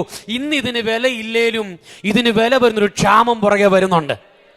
നിന്റെ പ്രാർത്ഥനയ്ക്ക് ഇന്ന് വിലയില്ലായിരിക്കാം, നിന്റെ കണ്ണുനീരിന് വിലയില്ലായിരിക്കാം, നിന്റെ ഉപവാസത്തിന് വിലയില്ലായിരിക്കാം. പക്ഷേ നിന്റെ പ്രാർത്ഥനയ്ക്ക് വില വരുന്ന ചില പ്രതിസന്ധികൾ പുറകെ വരുന്നുണ്ടെന്ന് ഇന്ന് പകൽക്കാലം ദൈവാത്മാവ് ശക്തമായി പറയുന്നു. നീ കരയുമ്പോഴും പ്രാർത്ഥിക്കുമ്പോഴും വില തരുന്നില്ലെങ്കിലോ നിന്റെ പ്രാർത്ഥനയ്ക്ക് വില തരുന്ന ചില പ്രതിസന്ധികൾ പുറകെ വരുന്നുണ്ടെന്ന് വിശ്വസിക്കുന്നുണ്ടോ പ്രിയപ്പെട്ടവരെ? ഹല്ലേലൂയ, സ്തോത്രം. ഇന്ന് പകൽക്കാലം പരിശുദ്ധം വിളിച്ചു പറയുക, പെറുക്കി കൂട്ടിയപ്പോ 1 രൂപയുടെ വിലയില്ലേലും കർത്താവ് പറയാം, നീ ധൈര്യമായി പെറുക്കിക്കോ. ഇന്ന് ഇതിന് വിലയില്ലേലും ഇതിന് വില വരുന്നൊരു ക്ഷാമം പുറകെ വരുന്നുണ്ട്. അന്ന് ഈ പട്ടണക്കാർക്ക് മാത്രമല്ല നിന്നെ ആവശ്യം, നിന്റെ പേര് ചോദിച്ച് അന്യനാട്ടിൽ നിന്ന് ആൾക്കാർ വരത്തക്കവണ്ണം നീ പെറുക്കി കൂട്ടിയതിന് വില വരുന്നൊരു ക്ഷാമം വരാൻ പോവുകയാണ്.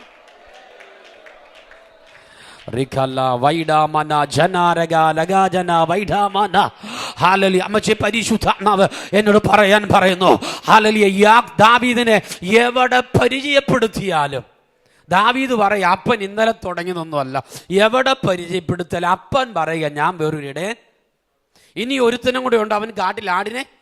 അപ്പൊ അപ്പനെല്ലാം ഇപ്പൊ ഈ ശമൂവേലിന്റെ മുമ്പിൽ മാത്രമല്ല, എല്ലാവരോടും അപ്പൻ പറഞ്ഞു നടക്കുന്നത് ഒരുത്തനുണ്ട് അവൻ കാട്ടിൽ ആടുകളെ. അപ്പന്റെ ചിന്തയിലെ അമേസ്തോത് അവൻ വെറും ഇടയനാണ്, ബാക്കി 7 പേര് ശ്രേഷ്ഠന്മാരാണ്. എന്നാൽ ദാവീദ് ഒരിക്കൽ ഈ യാഥാർത്ഥ്യം വെളിപ്പെടുത്തി, അപ്പൻ പറഞ്ഞതുപോലെ ഞാൻ വെറും ഇടയൻ മാത്രമൊന്നും അല്ല. ഒരിക്കൽ അപ്പന്റെ ആടുകളെ കടിച്ചു കീറാൻ വന്ന ഒരു സിംഹത്തെയും ഒരു കരടിയെയും ഞാൻ വലിച്ചു കീറി. അപ്പന്റെ ഉപജീവന മാർഗം ആടുകളെന്ന് പറഞ്ഞ ഇന്നും അത് കേടുകൂടാതെ നിൽക്കുന്നത് എൻ്റെ മേൽ പകരപ്പെട്ട ദൈവകൃപ കൊണ്ടാണ്. മനസ്സിലാകുന്നുണ്ടോ? നിന്റെ പ്രാർത്ഥന കൊണ്ട് ആ പലതും നിൽക്കുന്നുള്ളത് ഇന്ന് അറിയത്തില്ലെങ്കിലും തിരിച്ചറിയുന്ന ഒരു സമയം വരാൻ പോവുക. വിശ്വസിക്കുന്നുണ്ടോ പ്രിയപ്പെട്ടവരെ? എന്നോട് കർത്താവ് പറയാൻ പറയുന്നു, ഒരു വിടുതലിന്റെ ശുശ്രൂഷ ദൈവം നിനക്ക് തന്നിട്ടുണ്ട്. ഒരു വിടുതലിന്റെ ശുശ്രൂഷ ദൈവം നിനക്ക് തന്നിട്ടുണ്ട്. നിങ്ങൾക്കറിയാമോ, ഒരിക്കലും ഒരു സിംഹമോ കരടിയോ ഒരു ആടിനെ പിടിച്ച ഒരിടയനും പുറകെ പോകത്തില്ല. പക്ഷെ ഇന്ന് വരെ ആരും പിന്തുടരാത്തൊരു വിഷയമാ ദാവീദ് ഏറ്റെടുത്തേ. ഒരു വിടുതലിന്റെ ശുശ്രൂഷ നിനക്കുണ്ട്. ആരും ഏറ്റെടുക്കാത്ത ചില വിഷയങ്ങൾ നീ പ്രാർത്ഥിക്കുന്നുണ്ടോ? ആരും ഏറ്റെടുക്കാത്ത വിഷയത്തിന് വേണ്ടി നീ മുട്ടുമടക്കുന്നുണ്ടോ? നിന്റെ പ്രാർത്ഥനയിൽ അതിന് വിടുതലുണ്ടെന്ന് എത്ര പേര് വിശ്വസിക്കുന്നുണ്ട്? ദാവീദ് പറയുക, ഞാൻ അതിന്റെ വായിൽ നിന്ന് അതിനെ പിടിച്ചു മേടിച്ചു. അപ്പൊ സിംഹം എന്റെ നേരെ തിരിഞ്ഞു. നീ പ്രാർത്ഥിക്കുമ്പോൾ നിനക്കെതിരെ പോരാട്ടം കാണും. പക്ഷേ ദാവീദ് പറയുക, ഞാൻ അതിനെതിരെ താടിക്ക് പിടിച്ച് നിലത്തടിച്ചു കളഞ്ഞു. നിനക്കെതിരെ വെല്ലുവിളി ഉണ്ടെങ്കിൽ, നിനക്കെതിരെ പോരാട്ടമുണ്ടെങ്കിൽ അതിനെ തകർത്ത് കളയാനുള്ള ഒരഭിഷേകം നിന്റെ അകത്തുണ്ടെന്ന്. Praise the Lord.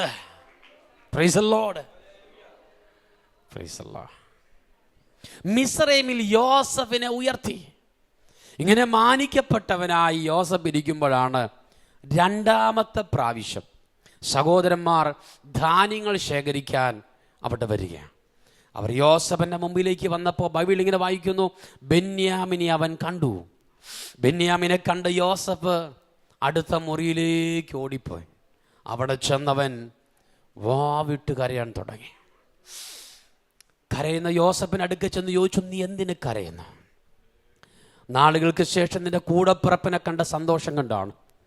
അപ്പൊ യോസഫ് പറയുന്നു, അവനെ കണ്ട സന്തോഷം കൊണ്ടല്ല, ഞാനും എൻ്റെ അനുജനും ഞങ്ങൾ വീട്ടിലായിരുന്നപ്പോൾ എത്രയോ നിന്ദകൾ കേട്ടവരാണ്. അങ്ങനെയെങ്കിൽ ഞാനും കൂടെ ഇല്ലാത്ത ഇത്രയും കാലം അവൻ എത്ര അനുഭവിച്ചു കാണും. ഇവിടുത്തെ ഒരു രക്തബന്ധം, ഇവിടുത്തെ ഒരു കൂടപ്പിറപ്പ് നിന്നെ ഓർത്ത് ഇത്ര വിചാരപ്പെട്ടെങ്കിൽ സ്വർഗത്തിലെ പിതാവ് എത്രത്തോളം വിചാരപ്പെട്ടുക. ഹല്ലേലൂയ, സ്തോത്ര. അവൻ തൻ്റെ മുമ്പിൽ വെച്ച് അവർക്ക് ഓഹരി കൊടുത്തയച്ചപ്പോൾ ബെന്യാമിൻ്റെ ഓഹരി മറ്റവരുടെ ഓഹരിയേക്കാൾ 5 ഇരട്ടിയായിരുന്നു. വിശ്വസിക്കുന്നുണ്ടോ പ്രിയപ്പെട്ടവരെ? ഹല്ലേലൂയ, സ്തോത്രം. മറ്റവരുടെ ഓഹരിയേക്കാൾ 5 ഇരട്ടിയായിരുന്നു. അപ്പോ കൂടെ ഇരുന്നവരെല്ലാം പറയും, ഇവന് മാത്രം എന്തോ ഇരട്ടി? ശരിയല്ല, ന്യായമാണോ? നമ്മൾ ഒരുമിച്ചല്ല ഇവിടെ വരെ വന്നത്. ഇവൻ, നമ്മളാണല്ലോ ആദ്യം ഇറങ്ങി, ഇവൻ രണ്ടാമത്തെ പ്രാവശ്യം ഇറങ്ങിയവനാ, പക്ഷെ ഇവന് മാത്രം ഇരട്ടി. Price the Lord. അപ്പൊ കർത്താവ് പറഞ്ഞൊരു മറുപടി ആയിരിക്കാം, നിങ്ങളുടെ തലയിൽ വെക്കാത്ത ഭാരം ഞാൻ ഇവന്റെ തലയിലെ വെച്ച്. നിന്റെ സമപ്രായക്കാർ ചുമക്കാത്തതിന്റെ ഭാരം നീ ചുമന്നിട്ടുണ്ടോ? നിന്റെ സഹോദരന്മാർ ചുമക്കാത്തൊരു ഭാരം നീ ചുമന്നിട്ടുണ്ടോ? എന്നാൽ അവരുടെ മുമ്പിൽ ഇരുത്തി ചില ഇരട്ടി ഓഹരി തന്ന് നിന്നെ മാനിക്കുന്നൊരു ദിവസമുണ്ടെന്ന് വിശ്വസിക്കുന്നുണ്ടോ പ്രിയപ്പെട്ടവരെ?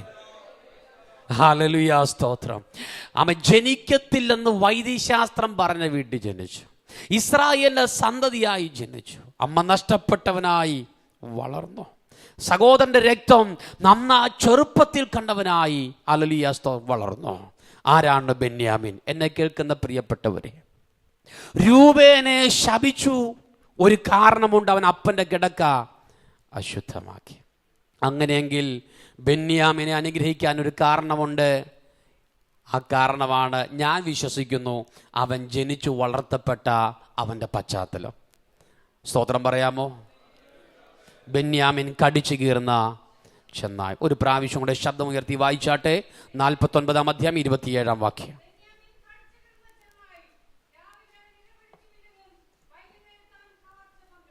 വളരെ പ്രാർത്ഥനയോടെ ദൈവവചനത്തിലേക്ക് നമ്മുടെ ശ്രദ്ധയെ കൊണ്ടുവരാം.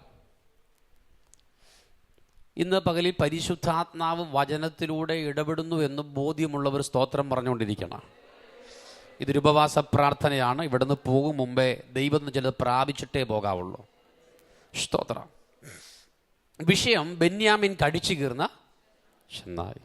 സ്തോത്രം. ഇത് ഒരു വായ്ത്തത്വമാണ്. ഈ വായ്ത്തത്വം ഒരു സഭയോടുള്ള ദൂതല്ല.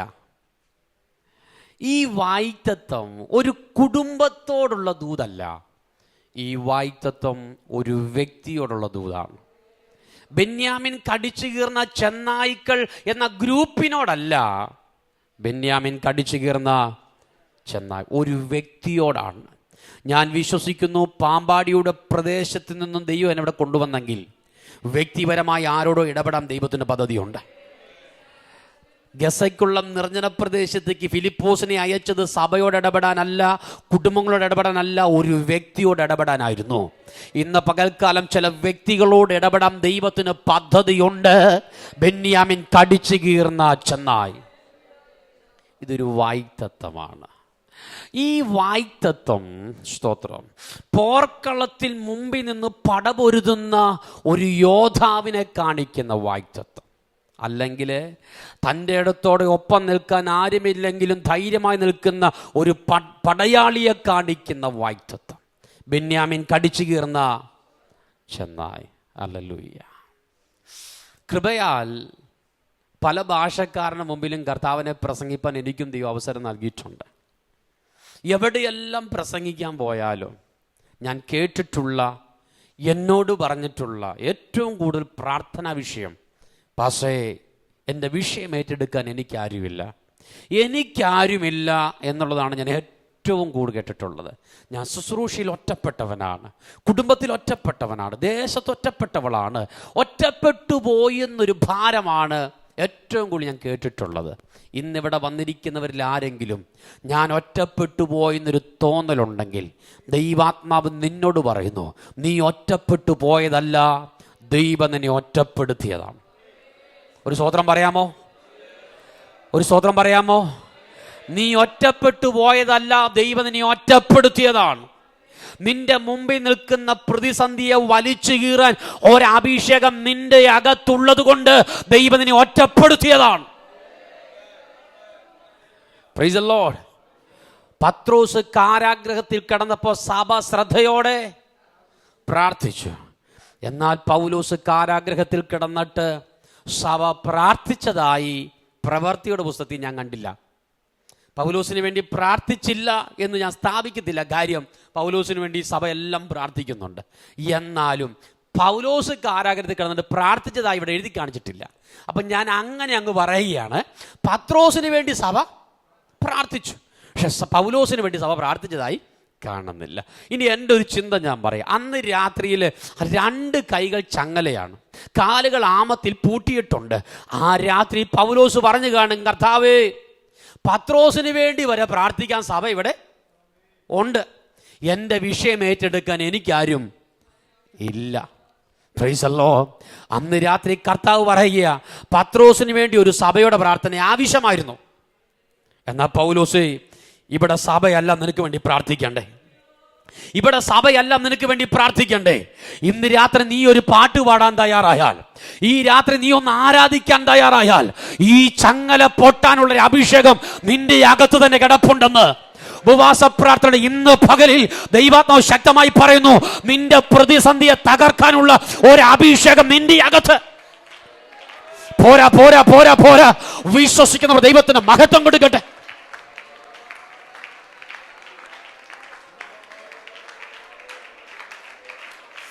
വൈഡാമന ജനാരക ലഗക്ഷാരക അന്ധരെ വൈഡേ മനയാ രഗക്ഷാരക. എനിക്ക് വേണ്ടി പ്രാർത്ഥിക്കാൻ ആരുമില്ലെന്ന് പരാതി പറഞ്ഞിരിക്കാനല്ല, പരിഭവം പറയാനല്ല. നീ ആരാധിച്ചു തുടങ്ങ്, നീ പ്രാർത്ഥിച്ചു തുടങ്ങ്. ഇന്ന് പകൽ ചങ്ങല പൊട്ടാനുള്ള ഒരഭിഷേകം നിന്റെ അകത്തുണ്ട്. നിന്റെ കുടുംബത്തിന്റെ അകത്തായാലോ വ്യക്തി ജീവിതത്തിലായാലോ അനുഭവിക്കുന്ന ചില ബന്ധനങ്ങൾ അഴിക്കാൻ ഇന്ന് പകൽ നിന്റെ അകത്ത് ഒരു അഭിഷേകമുണ്ട്. ഓ പോരാ, ശക്തിയോടെ. വൈഡാമന ജനാരക അന്ധരെ വൈഡാമന ജനര അതരജന വൈശ്യസ്യാരക. പോരാ പോരാ പോരാ പോരാ.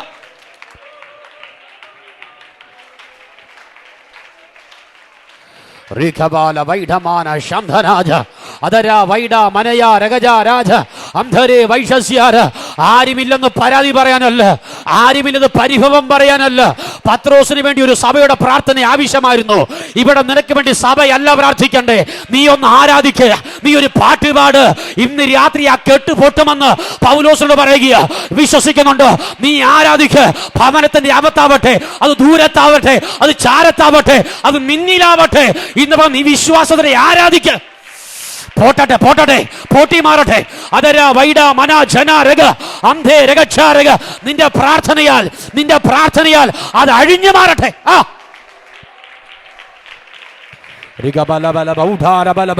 അന്ധരെ വൈഡേ മന ജനാരക അസ്തരെ വൈശ്യസ്യാരക അതരജന വൈഡ മന ജനാരക. പോരാ പോരാ പോരാ പോരാ. വിശ്വസിക്കുന്നവർ ഏറ്റെടുത്താട്ടെ. വചനത്തിന്റെ ശക്തി വ്യാപരിക്കട്ടെ. വചന ഓ യെസ് യെസ് യെസ് യെസ്. ആ ഓ ശക്തിയോടെ. ആ നിന്റെ പ്രാർത്ഥനയാൽ ഓ രക്തത്താ ജയമെടുക്കുന്നു. ഒരു സ്ത്രീ ഓടി വരികയാണ്. അവളുടെ കണ്ണുകൾ നിറയുന്നുണ്ട്. അവൾ വാവിട്ട് കരയുകയാണ്. അവളുടെ കരച്ചിലടക്കാൻ അവൾക്ക് കഴിയുന്നില്ല. ചോദിച്ചു, നീ എന്തിനാ കരയുന്നേ? അവൾ മറുപടി ഒന്നും പറയുന്നില്ല. അവൾ പിന്നെയും വാവിട്ട് കരയുകയാണ്. നീ എന്തിനാ കരയുന്നേ? കണ്ണുനീരോടുകൂടി അവൾ പറയുക, യജമാനനെ, എൻ്റെ ഭർത്താവിനെ അടക്കിയ സ്ഥലത്ത് നിന്ന് കുടുംബക്കാരെല്ലാം പോയി. എന്തേ ആരും നിന്റെ വീട്ടിൽ വന്നില്ല? എൻ്റെ ഭർത്താവ് ജീവനോടിരുന്ന കാലത്ത് ഞങ്ങൾക്ക് കടബാധ്യതയുണ്ടെന്ന് എല്ലാവർക്കും അറിയാം. ആ കൂട്ടത്തിൽ എൻ്റെ ഭർത്താവ് മരിച്ച ആരെങ്കിലും എൻ്റെ വീട്ടിൽ വന്നാൽ ഞാനും എൻ്റെ മക്കളും അവർക്കൊരു ബാധ്യതയായി തീരും. നീയും നിന്റെ കുടുംബവും ഒരു ബാധ്യതയാവുന്നു കണ്ടിട്ടാണോ ഒരു കാലത്ത് രക്തബന്ധം മുഖം തിരിച്ചു പോയേ? നീ എന്തിനാ കരയുന്നേ? രണ്ട് കാര്യത്തിന് വേണ്ടിയാ കരയുന്നേ.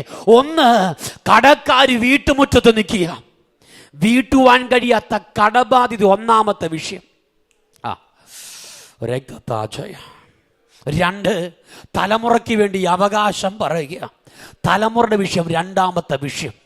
ഈ ശനിയാഴ്ച പകലിൽ ഉപവാസത്തോടും പ്രാർത്ഥനയോടും നീ കരയുന്ന വിഷയം തലമുറയ്ക്ക് വേണ്ടിയാണോ? അല്ല വീട്ടാൻ കഴിയാത്ത കടബാധ്യത ഓർത്തിട്ടാണോ? ഈ രണ്ട് വിഷയത്തിന്റെ അകത്തും ഒരു പ്രവാചകൻ നിന്റെ വീട്ടിൽ വരണ്ട, ഒരു സഭ നിന്റെ വീട്ടിൽ വരണ്ട. പറ, നിന്റെ പക്കൽ പോരാ പോരാ പോരാ പോരാ. നിന്നെ കൊണ്ട് തന്നെ അതിന് പരിഹാരമുണ്ട്. നിന്റെ കണ്ണുനീരിൽ പരിഹാരമുണ്ട്, നിന്റെ പ്രാർത്ഥനയിൽ പരിഹാരമുണ്ട്, നിന്റെ ഉപവാസത്തിൽ പരിഹാരമുണ്ട്. വിശ്വസിക്കുന്നവർ ആ നിന്റെ തലമുറ വിഷയത്തിനകത്ത്, നിന്റെ സാമ്പത്തിക വിഷയത്തിനകത്ത് നിന്റെ പ്രാർത്ഥനയിൽ മറുപടി ഉണ്ടെന്ന് ഉറപ്പുള്ളവർ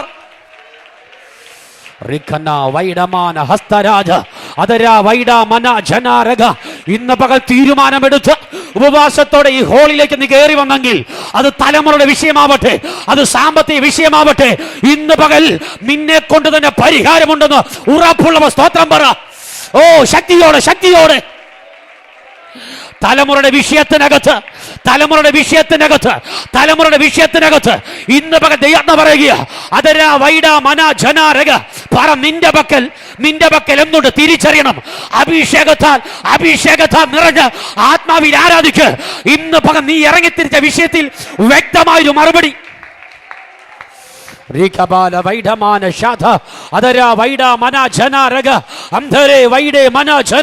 പോരാ പോരാ പോരാ പോരാ. നിന്റെ പ്രാർത്ഥനയിൽ മറുപടിയുണ്ട്, നിന്റെ കണ്ണുനീരിൽ മറുപടിയുണ്ട്, നിന്റെ ഉപവാസത്തിൽ മറുപടിയുണ്ട്. വിശ്വസിക്കുന്നവർക്കായി ഞാൻ ദൈവത്തെ വാഴ്ത്തുകയാ.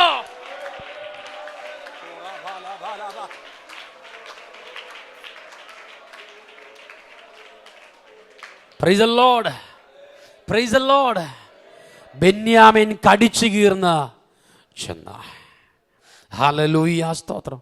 ഒറ്റപ്പെട്ടെന്നുള്ളത് ഒരു ഭാരമാവരുത്. നീ തനിച്ചായി പോയെന്നുള്ളതൊരു വേദനയാവരുത്. ദൈവം നിന്നെ ഒറ്റയ്ക്ക് നിർത്തിയതാണ്. നീ ഇന്ന് അനുഭവിക്കുന്ന ചില വെല്ലുവിളികളെ തകർക്കാനുള്ളൊരു അഭിഷേകം നിന്റെ അകത്തുള്ളത് കൊണ്ട് ദൈവം നിന്നെ ഒറ്റപ്പെടുത്തിയത്. വിശ്വസിക്കുന്നുണ്ട് ദൈവമക്കളെ? ഹല്ലേലൂയ. ഇത് ദൈവം കൊടുത്തൊരു വാഗ്ദത്തമാണ്. ഹല്ലേലൂയ. ദൈവം വാഗ്ദത്തം നിവർത്തിച്ചോ ഇല്ലയോ? നമ്മൾ പ്രാർത്ഥനയ്ക്ക് സാധാരണ പറയുന്നൊരു വാക്കാണ് ദൈവം വാഗ്ദത്തങ്ങളിൽ വിശ്വസ്തൻ. വാക്ക് പറഞ്ഞാൽ സ്തോത്രം. ഞാൻ ഒന്നുകൂടെ ചോദിക്കുന്നു, ദൈവം വാഗ്ദത്തങ്ങളിലെല്ലാം വിശ്വസ്തനാണോ? ദൈവം വാഗ്ദത്തങ്ങളിലെല്ലാം വിശ്വസ്തനാണെങ്കിൽ വാഗ്ദത്തം കേട്ട ചില കുടുംബങ്ങൾ ഡിവോഴ്സായിട്ടുണ്ട്. വാഗ്ദത്തം കേട്ട് തുടങ്ങിയ ചില പ്രസ്ഥാനങ്ങളെ നിന്ന് പോയിട്ടുണ്ട്. Price the Lord. ദൈവം വാഗ്ദത്തങ്ങളിലെല്ലാം വിശ്വസ്തനാണോ? ദൈവം വിശ്വസ്തനാണ്. നമ്മൾ വിശ്വസ്തരല്ലെങ്കിൽ ഒരു വാഗ്ദത്തവും നടക്കില്ല. സ്തോത്രം പറയാമോ? വാഗ്ദത്തമുള്ളവന് നടക്കാൻ ഒരു വ്യവസ്ഥ ഇവിടെയുണ്ട്. Price the Lord. വ്യവസ്ഥ വിട്ട് നീ പോയാൽ ഒരു വാഗ്ദത്തവും നടക്കില്ല. പിന്നെ പ്രവചിച്ച പ്രവാചകനെ കുറ്റപ്പെടുത്തിയത് കൊണ്ടോ ഒരു കാര്യവുമില്ല. വാഗ്ദത്തമുള്ള നിനക്കൊരു വ്യവസ്ഥ വെച്ചിട്ടുണ്ട്. വിശുദ്ധ വചനത്തിൽ ഇങ്ങനെ പറഞ്ഞു, ദൈവത്തിന് മുഖപക്ഷം. പഴയ നിയമത്തിൽ ഇസ്രായേലിന്റെ ചരിത്രം പഠിക്കുമ്പോൾ ഇസ്രായേലിലെ 12 ഗോത്രങ്ങളിൽ നിന്ന് പൂർണ്ണമായി തകർന്നുപോയെന്ന് പറയുന്ന ഒരേ ഒരു ഗോത്രമേ ഉള്ളൂ. അതാണ് ഞാൻ പ്രസംഗിച്ചു കൊണ്ടിരിക്കുന്ന ബെന്യാമിൻ ഗോത്ര. എന്തുവാ കാര്യം എന്നറിയാമോ? വായിക്കണ്ട. ന്യായാധിപന്മാരുടെ പുസ്തകം 19, 20, 21 വായിക്കണ്ട. ഈ 3 അധ്യായങ്ങൾ വീട്ടിൽ ചെന്ന് വായിക്കണം. ബെന്യാമിൻ ഗോത്രം തകർന്നു പോയി. എന്തുവാ കാര്യം എന്നറിയാമോ? പാപം. ശരിയല്ലേ? പാപം. ബെന്യാമിൻ ഗോത്രത്തിന്റെ പാപം നിമിത്തം തകർന്നുപോയി. അപ്പൊ യാക്കോബിന്റെ മകനാണേലും പാപം ചെയ്താൽ തകരും. യാക്കോബിന്റെ മകനെ തൊടാൻ പറ്റിയെങ്കിൽ നമ്മെ തൊടാനൊന്നും അതാ ദൈവത്തിന് മുഖപക്ഷമില്ല. ഉണ്ടായിരുന്നെങ്കിൽ ഒരു പരിഗണന അങ്ങോട്ട് കാണിച്ചേനെ. പിടികിട്ടുന്നുണ്ടോ? പാപം ചെയ്തപ്പോൾ ദൈവം തൊട്ടു. പക്ഷെ നമ്മുടെ ദൈവത്തിന് പ്രത്യേകത ഉണ്ട്. അനുദപിക്കാനും മടങ്ങി വരാനും ഒരവസരം തരുന്നുള്ള. പാപം ചെയ്ത ദൈവം ഇടപെടും. പക്ഷേ ഈ ഭൂമിയിൽ അനുദപിക്കാനും മടങ്ങി വരാനും ദൈവം ഒരു അവസരം തരും. അത് എപ്പോഴാ പാസ്റ്റർ എന്ന് ചോദിച്ചാൽ അതാകുന്നു ഇപ്പോഴാകുന്നു. Praise the lord. ഇപ്പോഴാകുന്നു സുപ്രസാദ കാലം. ഉപവാസ പ്രാർത്ഥനയുടെ ഇന്ന് പകലിൽ ദൈവം നിനക്കൊരു അവസരം തരികയാ. നഷ്ടപ്പെട്ടുപോയ ദൈവകൃപയിലേക്കും നഷ്ടപ്പെട്ടുപോയ വിശുദ്ധിയിലേക്കും നഷ്ടപ്പെട്ടുപോയ പ്രാർത്ഥനയിലേക്കും നഷ്ടപ്പെട്ടുപോയ വേർപാടിലേക്കും ഒരു മടങ്ങി വരവ് തരിക. ദൈവം തരുന്ന അവസരം നഷ്ടപ്പെടുത്തി കളയരുത്. സഹോദരൻ പറയാമോ? അല്ലേ? നമ്മുടെ ദൈവം ആരും മടങ്ങി വന്നാലും ദൈവം സ്വീകരിക്കും. അതിപ്പോൾ ഇന്നാരുന്നൊന്നുമില്ല. നിങ്ങൾക്കറിയാമോ, യഹോവയുടെ പ്രവാചകന്മാരെ ഇങ്ങനെ കൊന്നൊടുക്കി ഇസബേലിൻ്റെ കൂടെ നിന്ന് ബാലിന് പേര് കഴിക്കും. ബാലിന് ക്ഷേത്രം പണിത മനുഷ്യനാണ് ആഹാബ്. ആഹാബിനെ കുറിച്ചൊക്കെ ബൈബിൾ പഠിച്ചു കഴിഞ്ഞാൽ ഒരു തരത്തിൽ നമുക്ക് ഇസ്രായേലിനോട് ബന്ധപ്പെടുത്തി പോകാൻ പറ്റത്തില്ല. പക്ഷേ ഈ ആഹാബ് ദൈവത്തോട് നിലവിളിച്ചപ്പോൾ ദൈവം ക്ഷമിച്ചില്ലേ? അതാണ് നമ്മുടെ ദൈവം. അനുതാപത്തോടെ മടങ്ങി വന്ന ആ ദൈവം ക്ഷമിക്കും. ഇന്ന് പകൽ ദൈവമക്കൾ, നീ ഇങ്ങനെ ഒതുങ്ങിയിരിക്കേണ്ട വ്യക്തിയല്ല.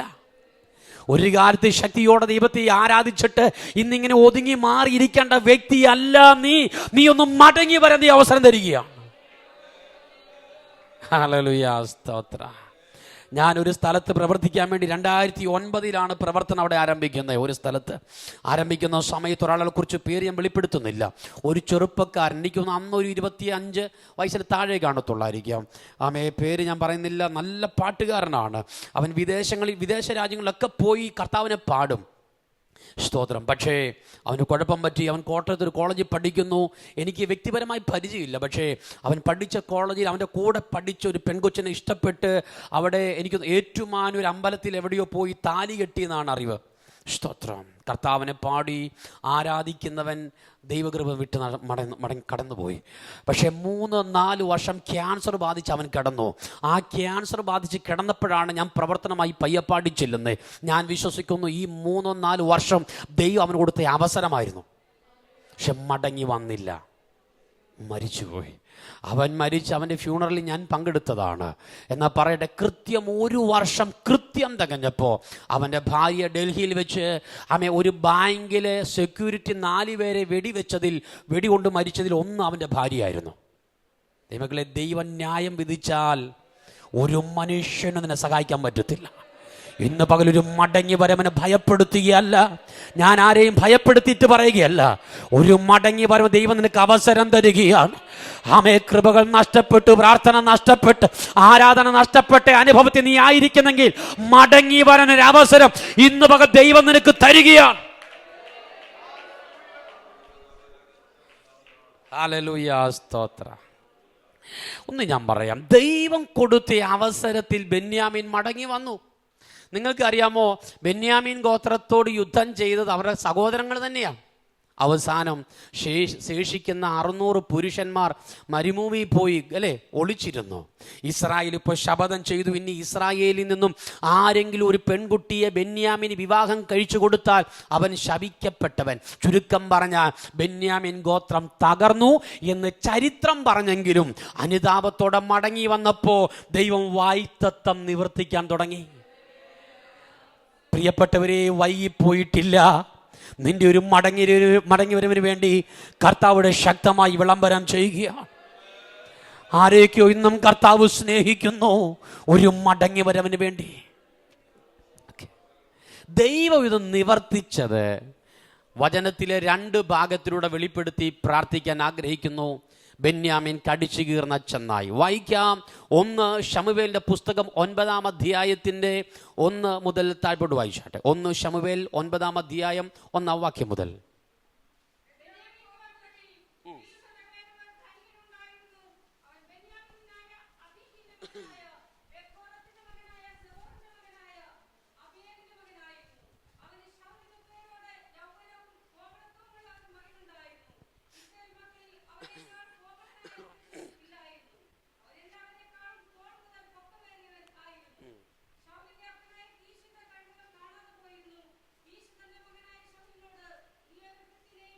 നീ ഒരു ഭൃത്യനെയും കൂട്ടിക്കൊണ്ടുപോയി കഴുതകളെ അന്വേഷിപ്പിനെന്ന് പറഞ്ഞു. എഫ്രൈം മലനാട്ടിലും സാരീഷ ദേശത്തും അവയെ കണ്ടുകിട്ടിയില്ല. ശാലേം ദേശത്തൂടെ സഞ്ചരിച്ചു.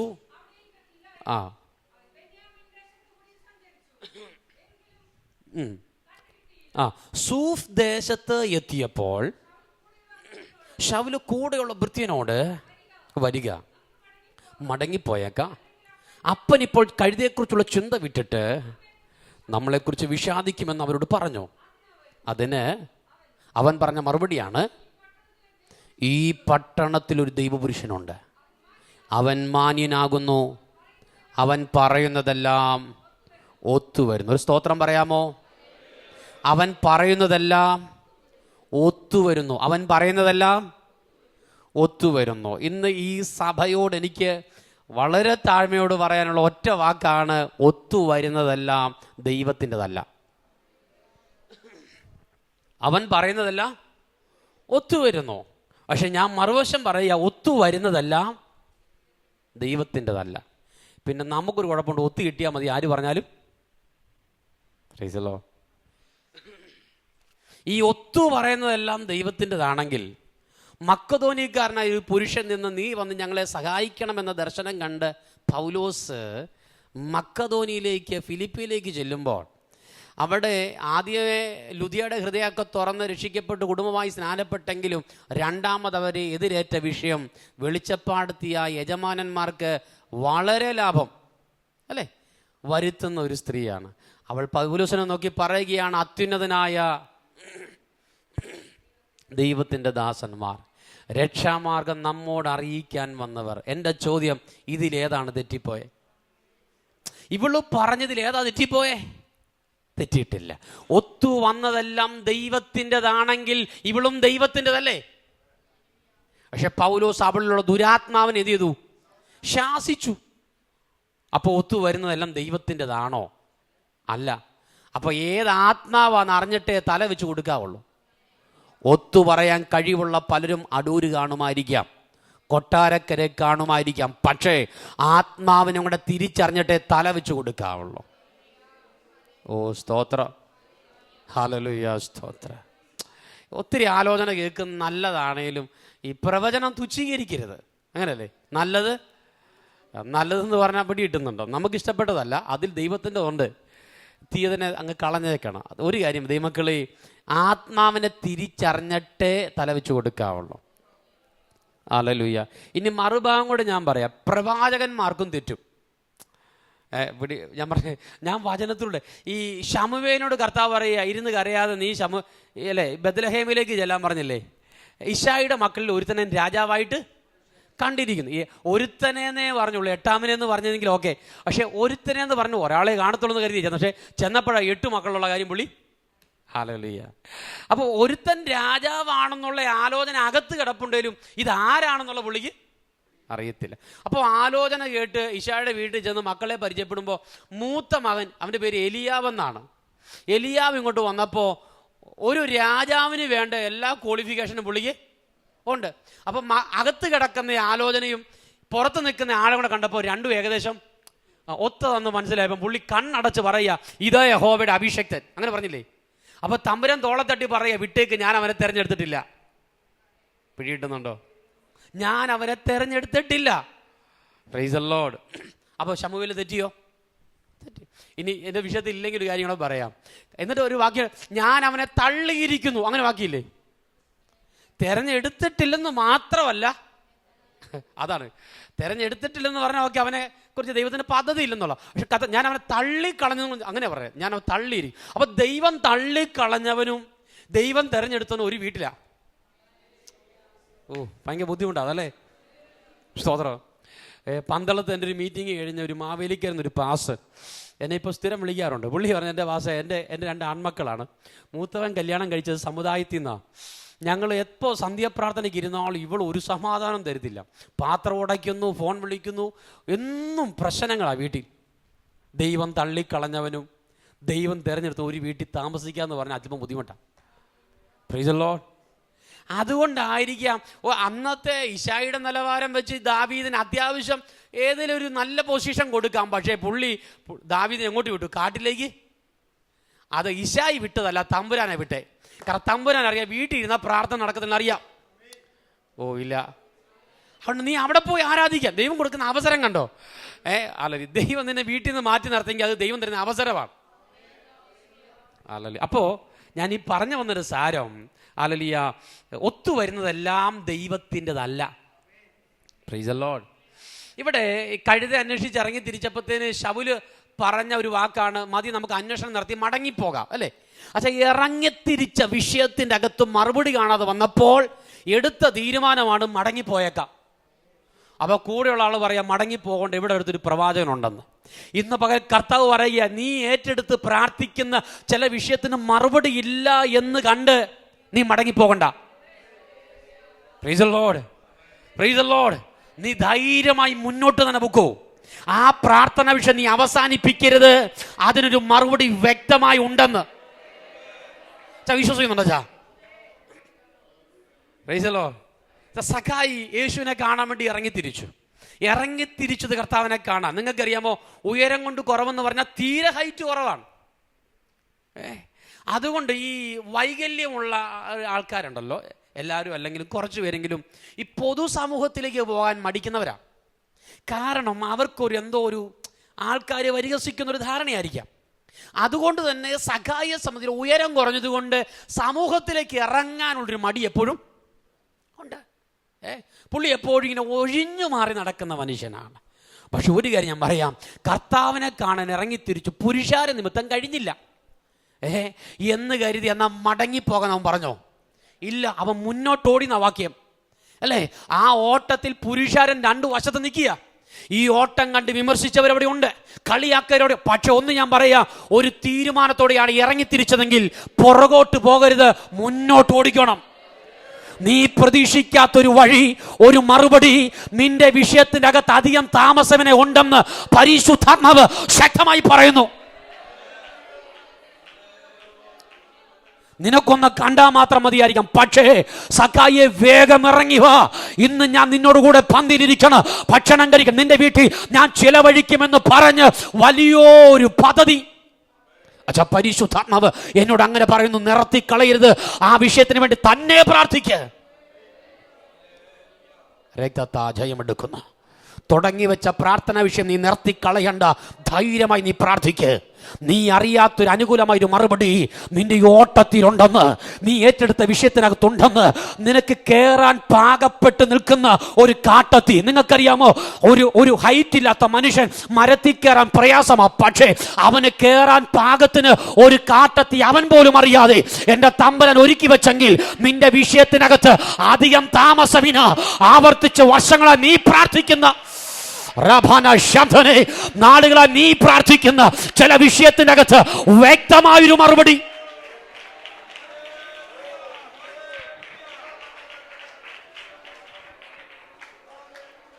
ഹല്ലേലൂയ. ഇപ്പൊ ഈ 9-ാം അധ്യായത്തിൽ ശൗലിനെ കുറിച്ചാണ് പറയുന്നത്. ശൗൽ ഇസ്രായേലിന്റെ രാജാവ്. ഈ ശൗലിനെ കുറിച്ച് പറയുമ്പോൾ ഈ 9-ാം അധ്യായത്തിൽ മാത്രം ശൗൽ നല്ലൊരു മനുഷ്യനായിരുന്നു, ശരിയല്ലേ? അപ്പനെ അനുസരിക്കുന്ന മകൻ, കണ്ടില്ലേ? ദാസനെ അംഗീകരിക്കുന്ന യജമാനൻ, ശരിയല്ലേ? പ്രവചനം വിശ്വസിക്കുന്ന ഭക്തൻ, ശരിയല്ലേ? ദൈവത്തിന് കൊടുക്കാൻ മനസ്സുള്ളൊരു ഭക്തൻ, ശരിയല്ലേ? ഇതെല്ലാം 9-ാം അധ്യായത്തിൽ പുള്ളിയെക്കുറിച്ച് നല്ലതേ പറയാനുള്ളൂ. പിന്നെ എപ്പോഴാ ദുരാത്മാവ് കയറിയെന്ന് ചോദിച്ചാൽ അർഹതയില്ലാത്തൊരു പദവി കിട്ടിയപ്പോഴാ. Praise the lord, praise the lord. നിനക്ക് അർഹതയില്ലാത്ത ഒരു പദവിയും വേണ്ട. അത് പ്രസ്ഥാനത്തിലായാലും ശരി, നിന്റെ ജോലി മേഖലയിലായാലും ശരി, ദൈവഹിതമില്ലാത്ത ഒരു പദവി വേണ്ട. ഓ സ്തോത്രം. ഉള്ള കൃപ അങ്ങോട്ട് പോകുന്നതായി പറഞ്ഞേ. ഓക്കെ. ബെന്യാമിൻ കടിച്ചു കീർന്ന ചെന്നായി. അപ്പോൾ കീശ് എന്ന് പറയുന്ന ഒരു ധനികൻ ബെന്യാമിൻ ഗോത്രത്തിലുണ്ട്. തൻ്റെ മകനായിരിക്കുന്ന ശൗലിനെ അടുക്ക വിളിച്ച് പറയുക, കഴുതകൾ കാണാതെ പോയിട്ടുണ്ട്. നീ ഒരു ഭൃത്യനെയും കൂട്ടിക്കൊണ്ട് പോയി കാണാതെ പോയ കഴുതകളെ അന്വേഷിക്കുക. ഒരുപാട് സ്ഥലത്ത് എഴുതിയിട്ടില്ലേ? എഫ്രൈം മലനാട്ടിൽ, സാലിശ ദേശത്ത്, ശാലേം ദേശത്ത്, അങ്ങനെ ബെന്യാമി ദേശത്ത്, സൂഫ് ദേശത്ത്, ഇവിടെ എല്ലാം പോയിട്ടും കഴുത എന്ത് ചെയ്യുന്നില്ല, കണ്ടില്ല. അവസാനം ഒരു തീരുമാനം എടുത്തു, മതി, നമുക്ക് എന്ത് ചെയ്യാം, മടങ്ങിപ്പോകാമെന്ന് അവൻ്റെ ബുദ്ധി കൊണ്ട് പറഞ്ഞപ്പോഴാണ് ദൈവം അവൻ്റെ പ്രവൃത്തി തുടങ്ങിയേ. നീ നിന്റെ ബുദ്ധി കൊണ്ടുള്ള അന്വേഷണം നിർത്താമെങ്കിൽ തമ്പുരാന് തുടങ്ങാം. ഹല്ലേലൂയ. മടങ്ങിപ്പോകാം എന്ന് പറഞ്ഞു. അപ്പോൾ പറയും, ഇവിടെ അടുത്തൊരു ദൈവപുരുഷൻ ഉണ്ട്, അവൻ മാന്യനാകുന്നു, അവൻ പറയുന്നതൊക്കെ ഒത്തുവരുന്നു. ഹല്ലേലൂയ, സ്തോത്രം. ദൈവമക്കളുടെ കാര്യം ഞാൻ പറയട്ടെ. ഈ ശമൂവേലാണ് ആ പ്രവാചകൻ. ശമൂവേൽ എന്നൊരു പ്രവാചകൻ ഇവിടെ അടുത്തുണ്ടെന്ന് ശൗലിനെ പരിചയപ്പെടുത്തിയതാരാ? ഭൃത്യൻ. ഇപ്പം എല്ലായിടത്തും പരിചയപ്പെടുത്താൻ ഒരാൾ വേണ്ടേ? ഇപ്പം ഇന്ന് ഞാൻ ഇവിടെ നിന്ന് പ്രസംഗിക്കാനും ചില മുഖാന്തരമില്ല എന്നാ പാസ്റ്ററെ, അല്ലേ? ഉണ്ട്. ഈ മണക്കാലം ഞാൻ വന്നതാണ്, ഇവിടെ നിൽക്കുന്നൊരു മുഖാന്തരം എന്ന് പറഞ്ഞതുപോലെ നമുക്കൊരു മുഖാന്തരം എല്ലാത്തിനും ഉണ്ട്. അപ്പോൾ ശമൂവേലിനെ പരിചയപ്പെടുത്തിയതാരാ? കൂടെയുള്ള ഭൃത്യനാണ്. അപ്പോൾ ശൗല് പറയാം, നമ്മുടെ ഭാണ്ഡത്തിലെ അപ്പമെല്ലാം തീർന്നു. അപ്പോഴും ഭൃത്യൻ പറയാം, അച്ഛാ കുഴപ്പമില്ല, എൻ്റെ കുറച്ച് വെള്ളിക്കാശൊക്കെ പരിചയപ്പെടുത്തിയെന്ന് മാത്രമല്ല, പൈസ ആരുടെ ഇല്ല, അതും ഭൃത്യൻ്റെ ഇല്ല. പ്രൈസല്ലോ. എന്നാൽ പ്രവാചകൻ പറയാം, നിന്റെ കൂടെയുള്ള ഭൃത്യനോട് ഇച്ചിരി മുന്നേ നടക്കാൻ പറ, എനിക്ക് നിന്നോടൊരു ആലോചന പറയാനുണ്ടെന്ന്. ഞാനാണെങ്കിൽ പറയും, പാസ്റ്റേ നടക്കത്തില്ല. നിന്നെ പരിചയപ്പെടുത്തിയതാരാ? ഭൃത്യൻ. നിനക്ക് തരാനുള്ള കാശ് ആരുടെ ഇല്ല? ഭൃത്യൻ്റെ കയ്യിൽ. ഇത്രമാത്രം ബന്ധമുള്ള ഇങ്ങനെ മാറ്റി നിർത്തി ഞാൻ എന്തോ ദൈവശബ്ദം കേൾക്കും. അപ്പൊ കർത്താവ് പറയും, എത്രമാത്രം ബന്ധമുണ്ടെങ്കിലും നിന്നോടുള്ള ദൈവാലോചന ദൈവഹിതമില്ലാത്ത കാതിൽ കേൾക്കരുത്. പുറകെ കേൾക്കുന്നുണ്ട്?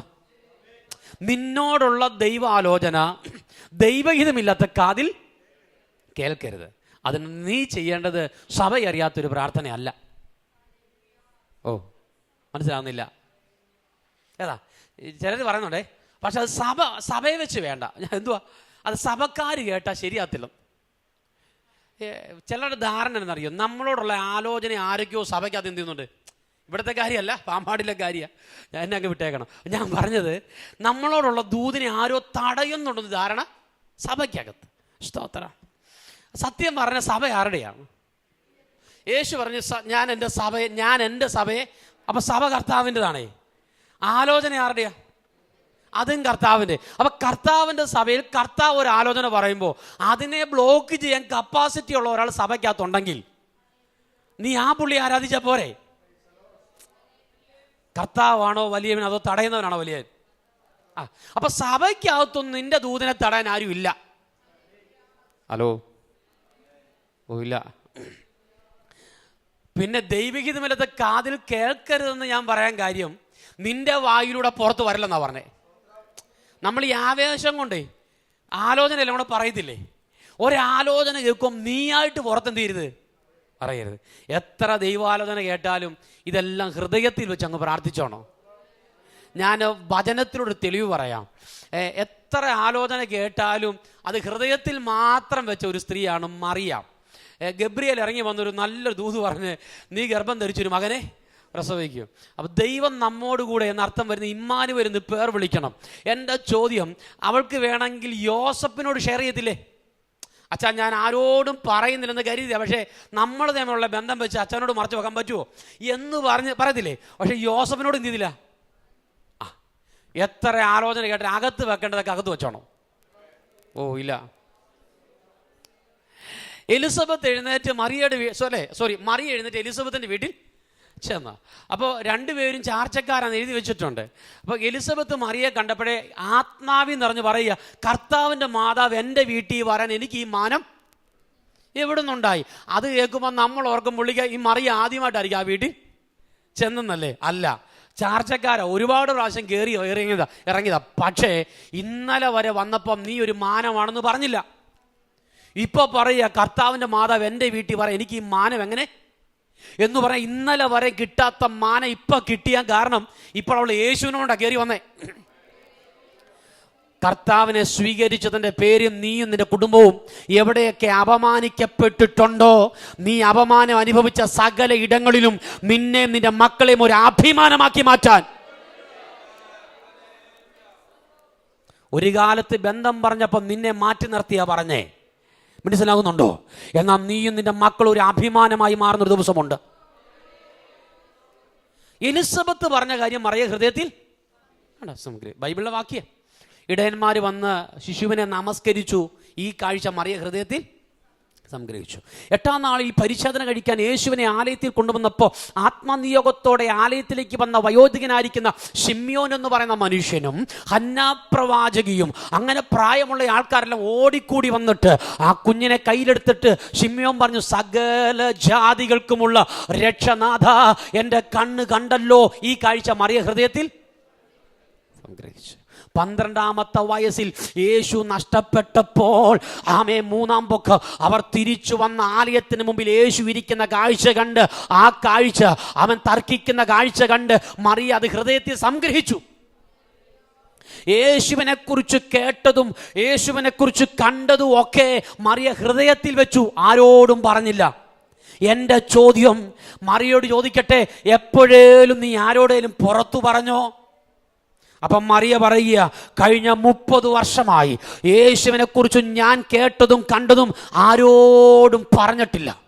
എന്നാൽ 30-ാമത്തെ വർഷം കാനാവിലെ വീട്ടിൽ വന്നപ്പോ എനിക്ക് അടങ്ങിയിരിക്കാൻ കഴിയുന്നില്ല. എനിക്ക് മനസ്സിലായി കേട്ടതൊക്കെ അടയാള സഹിതം വെളിപ്പെടാൻ കാലമെടുത്തു.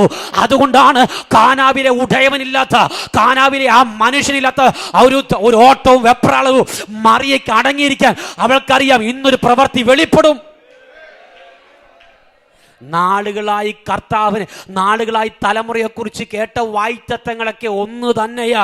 പക്ഷേ അവൾക്കറിയാം ഇനി മറച്ചു വെച്ചിട്ട് കാര്യമില്ല, അത് നിവർത്തിക്കാൻ കാലമായി. നിന്റെ തലമുറയോടുള്ള ബന്ധത്തിൽ നീ കേട്ടിട്ടുള്ള ആലോചന എല്ലാം ഒന്നാണെങ്കിൽ ഇന്ന് പകൽ വിശ്വസിക്ക്, അത് നിവർത്തിക്കപ്പെടാൻ കാലമായെന്ന് ഉറപ്പുള്ള ഒരപ്പനും അമ്മയ്ക്കും അടങ്ങിയിരിക്കാൻ കഴിയത്തില്ല. ഓ രക്തത്താ ജയം. വിശ്വസിക്കുന്നവർ കരമടിച്ച് ആരാധിക്കുക. വാഗ്ദത്തം നിവർത്തിയുടെ കാലഘട്ടം അടുത്തെന്ന്.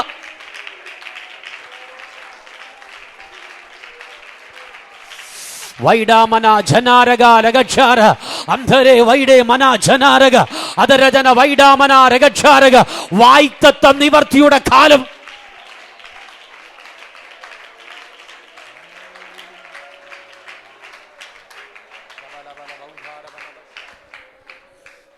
Hallelujah, price the lord. Hallelujah, price the Lord. പ്രിയപ്പെട്ടവരെ, ശമൂവേലിന്റെ മുമ്പിലേക്ക് ശൗല് വരികയാണ്. ശമൂവേൽ പറഞ്ഞൊരു വാക്കാണ്, ഇസ്രായേലിന്റെ രാജാവായി ദൈവം നിന്നെ അഭിഷേകം ചെയ്തിരിക്കുന്നു. ഗിലെയാദിലെ യാബേഷിനെതിരെ, നിങ്ങൾക്കറിയാമോ, ശൗൽ ഇസ്രായേലിന്റെ രാജാവായി അഭിഷേകം പ്രാപിച്ചവനാ. പക്ഷേ ഈ ശൗൽ ആത്മഹത്യ ചെയ്തു. ഫെലിസ്തീനുമായിട്ടുള്ള യുദ്ധത്തിൽ അവർ തന്നെ വകവരുത്തുമെന്ന് മനസ്സിലായപ്പോഴേ ശൗൽ ആത്മഹത്യ ചെയ്തു. ശൗലിൻ്റെ തല ഫെലിസ്തീൻ എടുത്തുകൊണ്ടുപോയി. നിങ്ങൾക്കറിയാമോ ശൗലിനെ അടക്കിയതാരാണെന്നറിയാമോ? ഇസ്രായേലിലെ ആരുമല്ല, ഗിലെയാദിലെ യാബേശിര. എന്തിനാണെന്നറിയാമോ? അവർ പറയും ഞങ്ങൾക്കൊരു കടപ്പാടുണ്ട്. ഹല്ലേലൂയ എന്ന് പറഞ്ഞാൽ ഞങ്ങൾ തകരേണ്ട ഒരു സമയം ഞങ്ങൾക്കുണ്ടായിരുന്നു. അന്ന് ഞങ്ങളെ രക്ഷിക്കാൻ ആരും വന്നില്ല. ഞങ്ങൾക്ക് വേണ്ടി മുട്ടുമടക്കാനും തൻ്റെ ഇടത്തോടെ നിൽക്കാനും ഇവനെ ഉണ്ടായിരുന്നുള്ളൂ. ദൈവമക്കളെ, കടപ്പാട് നമുക്കുണ്ട്. ഞാൻ എപ്പോഴും പറയാറുണ്ട്, ആയ കാലത്ത് നമുക്ക് വേണ്ടി മുട്ടുമടക്കി പ്രാർത്ഥിച്ച് ആരെയും മറക്കരുത്. ഒരു കാലത്ത് രക്ഷയിലേക്ക് രക്ഷിക്കപ്പെടുന്നതിന് മുമ്പ് ലോകപ്രകാരം ജീവിച്ചപ്പം നീയും നിന്റെ കുടുംബവും തകർന്നു പോകേണ്ട ചില പ്രതിസന്ധിയിലൂടെ കടന്നു വന്നില്ലേ? പക്ഷേ അന്ന് നിരന്തരം നിന്റെ കുടുംബത്തിൽ കടന്നു വന്ന് നിനക്ക് വേണ്ടി പ്രാർത്ഥിച്ച് നിന്നോട് കണ്ണുനീരോടെ സുവിശേഷം പറഞ്ഞ് നിന്നെ ധൈര്യപ്പെടുത്തിയ പലരും ഉണ്ട്. മറന്നു പോവരുത്. ആയ കാലത്ത് പ്രാർത്ഥിച്ചവരെ മറക്കരുത് പ്രിയപ്പെട്ടവരെ. ഹല്ലേലൂയ. ഞാൻ എപ്പോഴും എൻ്റെ വൈഫിനോട് പറഞ്ഞൊരു കാര്യമാണ്, ആയ കാലത്ത് നമുക്ക് വേണ്ടി പ്രാർത്ഥിച്ച ആരെങ്കിലും ഉണ്ടെങ്കിൽ മറന്നു പോവരുത്. അന്ന് അങ്ങനെ പ്രാർത്ഥിക്കാൻ അവരുള്ളത് കൊണ്ടാണ് ഇന്ന് നമ്മളിവിടെ നിൽക്കുന്നേ. വിശ്വസിക്കുന്നുണ്ടോ ഞാൻ പറയുന്നേ?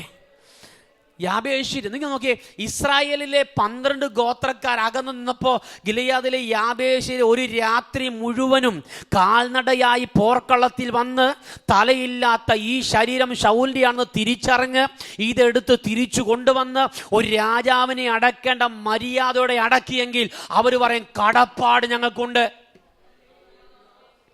ആ വിഷയം ഞാൻ വിടുകയാണ്. ഗിലെയാദിലെ യാബേഷിനെതിരെ നാഗാശ് എന്ന് പറയുന്നവൻ യുദ്ധത്തിന് വന്നു. അന്ന് ഇസ്രായേൽ രാജാവില്ലാത്ത ആ കാലത്ത് ഞങ്ങളുമായി ഒരു ധാരണയിൽ പോകാൻ പറഞ്ഞപ്പോ അവൻ പറയുക, നിങ്ങളുടെ കൂടെയുള്ള പുരുഷന്മാരെല്ലാം വലത് കണ്ണ് ചൂഴ്ന്നെടുത്ത് തരണം. അപ്പം മനസ്സിലായി ഇവൻ്റെ വരവ് ഞങ്ങളെ കൊല്ലാൻ വേണ്ടിയാ. അങ്ങനെയെങ്കിൽ ഒരു 7 ദിവസം അവധി തരാൻ പറഞ്ഞ് ഇസ്രായേലിലേക്ക് രക്ഷപ്പെടുത്താൻ വേണ്ടി ഒരു കത്തയച്ചു. പക്ഷെ കേട്ടവരെല്ലാം വായിച്ചവരെല്ലാം കൂടെ കരഞ്ഞതല്ലാതെ രക്ഷിക്കാൻ ആരുമില്ലാതെ ഇരുന്നപ്പോ വയലിൽ നിന്ന് പണി കഴിഞ്ഞു വന്ന ശൗല് ഈ വാർത്ത കേട്ട് യഹോവയുടെ ആത്മാവ് അവൻ്റെ മേൽ ഇറങ്ങി വന്ന് അവൻ ഒറ്റ മനുഷ്യനെ പോലെ ഗിലെയാദിലെ യാബേശിന് രക്ഷ കൊടുത്തു. ബെന്യാമിൻ കടിച്ചു കീർന്ന ചെന്നായ് എന്ന വാഗ്ദത്തത്തിന്റെ നിവർത്തി. ഇസ്രായേലിൽ നിന്നു, ബെന്യാമിൻ ഗോത്രത്തിൽ നിന്നു ഒന്നാമത്തെ രാജാവിനെ പുറത്തു കൊണ്ടുവന്ന് എൻ്റെ കർത്താവ് വാഗ്ദത്തം നിവർത്തിച്ചെങ്കിൽ നീ എവിടെയെല്ലാം മറഞ്ഞിരുന്നാലും എവിടെയെല്ലാം നീ ഒതുങ്ങിപ്പോയാലും വാഗ്ദത്തം നിന്നെയും നിന്റെ തലമുറയെയും പുറത്തു കൊണ്ടുവരുമെന്ന് ഉറപ്പുള്ള ഒരു ഹല്ലേലൂയ പറയട്ടെ. ഹല്ലേലൂയ. ഇസ്രായേലിന്റെ ഒന്നാമത്തെ രാജാവിനെ കൊണ്ട് അവൻ വാഗ്ദത്തം തുടങ്ങി. യാക്കോബ് ഈ വാഗ്ദത്തം പറഞ്ഞപ്പോ ബെന്യാമിൻ ഏറ്റവും പുറകിൽ മറഞ്ഞു നിന്നവനാ. പക്ഷേ വാഗ്ദത്തം നിവർത്തിച്ചപ്പോ ബെന്യാമിനെ രാജാവാക്കി ദൈവം മുന്നിൽ കൊണ്ടുവന്നു. റോമാലേഖനം 11-ാം അധ്യായം 1-ാം വാക്യം കൂടെ വായിച്ച് വേഗം അവസാനിപ്പിക്കുക. റോമാലേഖനം 11-ാം അധ്യായം 1-ാം വാക്യം കൂടി.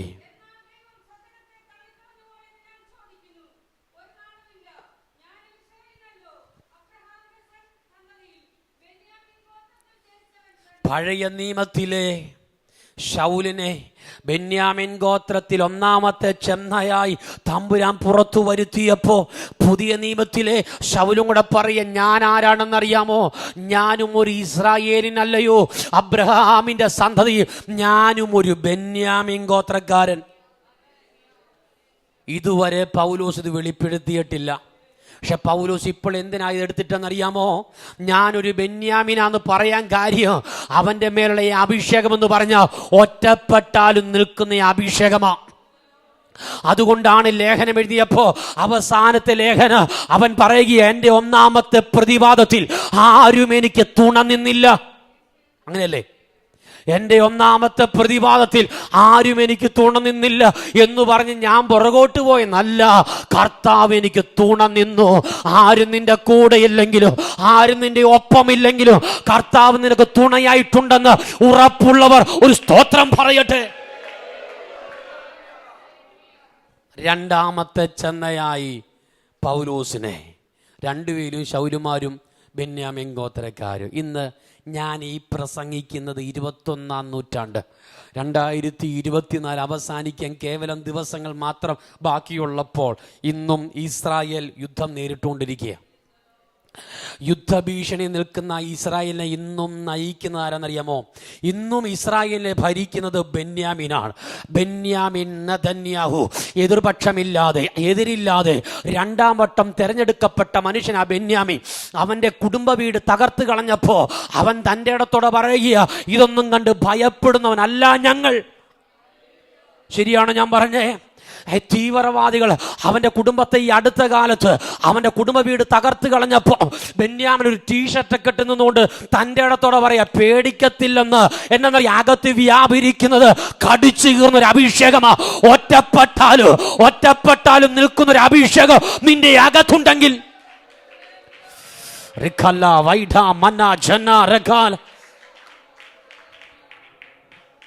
Price the Lord. അപ്പൊ ഇസ്രായേൽ ജനത്തിന്റെ നടുവിൽ ബെന്യാമിൻ കടിച്ചു കീർന്ന ചെന്ന എന്ന് പറഞ്ഞപ്പോ ആ ബെന്യാമിൻ ഗോത്രത്തിലെ ഒന്നാമത്തെ രാജാവിനെ കൊണ്ട് വായ്ത്തത്തം തുടങ്ങി. റോമാലേഖനം 11-ാം അധ്യായത്തിലേക്ക് വന്നപ്പോ രണ്ടാമത്തെ ചെന്നയായിട്ട് അടുത്ത ശൗല്, അവനാണ് അപ്പോസ്തലനായ പൗലോസ്. ശൗല് പറയാൻ, ഞാനും ഒരു ബെന്യാമിൻ ഗോത്രക്കാരനാണ്. ഹല്ലേലൂയ. ശൗലിന്റെ സാക്ഷ്യം കൂടെ പറഞ്ഞ് പ്രാർത്ഥിക്കാം. ആരാണ് ശൗല്? തർസോസുകാരനാണ് ശൗലല്ലേ? ഹല്ലേലൂയ. തർസോസിലാ ജനിച്ചതെങ്കിലും സാക്ഷ്യം മൊത്തം ദമസ്കോസിലാണ് കിടക്കുന്നത്. ശരിയല്ലേ? ദമസ്കോസിലുള്ള ക്രിസ്ത്യാനിയെ പിടിച്ചു കെട്ടി യെരുശലേമിലേക്ക് വലിച്ചിഴച്ചു കൊണ്ടുപോകാൻ മഹാപുരോഹിതന്മാരുടെ അടുക്ക ചെന്ന് അധികാരപത്രം മേടിച്ച് തിരിച്ചു വന്നപ്പോഴാണ് അവൻ വഴിയിലേക്ക് വീണത്. അവൻ വീണ് കിടന്ന ഒറ്റ ചോദ്യമാ, ആരാകുന്നു കർത്താവേ? നീ ഉപദ്രവിക്കുന്ന യേശുവാകുന്നു ഞാൻ. അന്ന് അവൻ തീരുമാനമെടുത്തു കേട്ടോ. എന്നെ കേൾക്കുന്ന പ്രിയപ്പെട്ടവരെ, ദമസ്കോസിലുള്ള ക്രിസ്ത്യാനിയെ പിടിച്ചു കെട്ടാൻ വേണ്ടി ശൗല് പുറത്തേക്കൊരു യാത്ര. അങ്ങനല്ലേ? മഹാപുരോഹിതന്റെ അടുക്കലേക്കൊരു യാത്ര. എന്തിനാണ് ഈ യാത്രയെന്ന് നാട്ടുകാർ ചോദിച്ചു. അവർ പറയും, ഇവൻ എന്തിനാ യാത്രയെന്ന് ഞങ്ങൾക്കറിയത്തില്ല, പക്ഷേ പ്രാർത്ഥിക്കുന്നവനറിയാം ഇവന്റെ ഈ യാത്ര പിടിച്ചു കെട്ടാൻ വേണ്ടിയാണ്. പ്രാർത്ഥിക്കുന്ന നിന്നെ പിടിച്ചു കെട്ടുന്ന, ആരാധിക്കുന്ന നിന്നെ പിടിച്ചു കിട്ടുന്ന ചില യാത്രകൾ ആത്മാവ് വെളിപ്പെടുത്തുക. ഉപവാസത്തിന്റെയും പ്രാർത്ഥനയുടെ ഇന്ന് പകൽക്കാലം എവിടെയാണോ നീ പ്രാർത്ഥിക്കത്തില്ലെന്ന്, കുടുംബത്തിനകത്ത് നീ പ്രാർത്ഥിക്കത്തില്ലെന്ന്, സഭയ്ക്കകത്ത് നീ പ്രാർത്ഥിക്കത്തില്ലെന്ന്, തലമുറയ്ക്ക് വേണ്ടി നീ പ്രാർത്ഥിക്കത്തില്ലെന്ന്, ദേശത്തിന് വേണ്ടി നീ പ്രാർത്ഥിക്കത്തില്ലെന്ന് അവകാശം പറഞ്ഞ് നിന്റെ പ്രാർത്ഥന എവിടെയെങ്കിലും കെട്ടപ്പെട്ടിട്ടുണ്ടെങ്കിൽ ഇന്ന് പകൽക്കാലം വിശ്വസിക്കാൻ തയ്യാറായ യേശുവിന്റെ നാമത്തിൽ അത് അഴിയുന്ന പകലാണെന്ന്. പഴയതുപോലെ പ്രാർത്ഥിക്കാൻ പറ്റുന്നില്ല എന്നുള്ളതൊരു പരാതിയാണ്. ശാരീരിക രോഗം പലരെയും തളർത്തിക്കളഞ്ഞു. നിന്റെ പ്രാർത്ഥന രോഗം നിമിത്തമാണോ നീ മാറ്റിവെച്ചേ? തിരക്ക് നിമിത്തമാണോ മാറ്റിവെച്ചേ? എന്നാൽ അതിൻ്റെ അടിസ്ഥാനം എന്ന് പറഞ്ഞാൽ തിരക്കുമല്ല, രോഗവുമല്ല. അതിൻ്റെ പ്രധാന വിഷയം നിന്റെ പ്രാർത്ഥന കെട്ടപ്പെട്ടു എന്നുള്ളതാ. നീ പ്രാർത്ഥിച്ച മറുപടി ഉണ്ടെന്ന് ശത്രുവിനറിയാം. എന്നാൽ പ്രാർത്ഥിക്കാൻ കഴിയാതെ ശരീരത്തോട് അവകാശം പറഞ്ഞു നിൽക്കുന്ന ചില വ്യാപാരങ്ങളുണ്ട്. ഇന്ന് പകൽ വിശ്വാസത്തോടെ സ്തോത്രം പറ. യേശുവിന്റെ നാമത്തിൽ പ്രാർത്ഥിക്കത്തില്ലെന്ന് അവകാശം പറയുന്ന ആ കെട്ടുപാട് അഴിഞ്ഞു മാറട്ടെ. പോരാ പോരാ പോരാ പോരാ. ആ അഴിയട്ടെ അഴിയട്ടെ അഴിയട്ടെ. പ്രാർത്ഥിച്ച് മുന്നേറാൻ കഴിയാതെ, പ്രാർത്ഥിച്ച് മുന്നേറാൻ കഴിയാതെ, പ്രാർത്ഥിച്ച് മുന്നേറാൻ കഴിയാതെ നിന്റെ പ്രാർത്ഥനയെ ഒതുക്കിയ, നിന്റെ പ്രാർത്ഥനയെ ഒതുക്കിയ, നിന്റെ പ്രാർത്ഥനയെ ഒതുക്കിയ ആ ശക്തി ഇന്ന് പകൽ യേശുവിന്റെ നാമത്തെ അഴിയട്ടെ. ആ പോരാ പോരാ പോരാ പോരാ പോരാ. ഓ അഴിഞ്ഞു മാറട്ടെ, അഴിഞ്ഞു മാറട്ടെ. പ്രാർത്ഥനയ്ക്കെതിരെ, പ്രാർത്ഥനയ്ക്കെതിരെ, പ്രാർത്ഥനയ്ക്കെതിരെ. ആ നീ മുട്ടുമടക്കി പ്രാർത്ഥിച്ച, നീ പ്രാർത്ഥിച്ച മറുപടി ഉണ്ടെന്ന്, നീ പ്രാർത്ഥിച്ച മറുപടി ഉണ്ടെന്ന്, നീ പ്രാർത്ഥിച്ച മറുപടി. യെസ്, പ്രാർത്ഥനയിൽ, പ്രാർത്ഥനയിൽ മറുപടി ഉണ്ടെന്ന് ശത്രുവിന് അറിയാം. ഇന്ന് പകൽ പ്രാർത്ഥിക്കത്തില്ലെന്ന് വെല്ലുവിളിച്ചു നിൽക്കുന്ന രോഗവ്യാപാരം അഴിഞ്ഞു മാറട്ടെ. ആ ആ പോരാ പോരാ പോരാ പോരാ. ആ പ്രാർത്ഥനയ്ക്കെതിരെ, പ്രാർത്ഥനയ്ക്കെതിരെ ശത്രു ഒരുക്കിയ കെട്ടുകൾ അഴിയട്ടെ, കെട്ടുകൾ അഴിയട്ടെ. പ്രാർത്ഥനയുടെ അടുത്തൊരു തലത്തിലേക്ക്. യെസ്, പോരാ പോരാ. ഇന്ന് പകൽ വിശ്വാസത്തോടെ, വിശ്വാസത്തോടെ, വിശ്വാസത്തോടെ, വിശ്വാസത്തോടെ. ആ ആ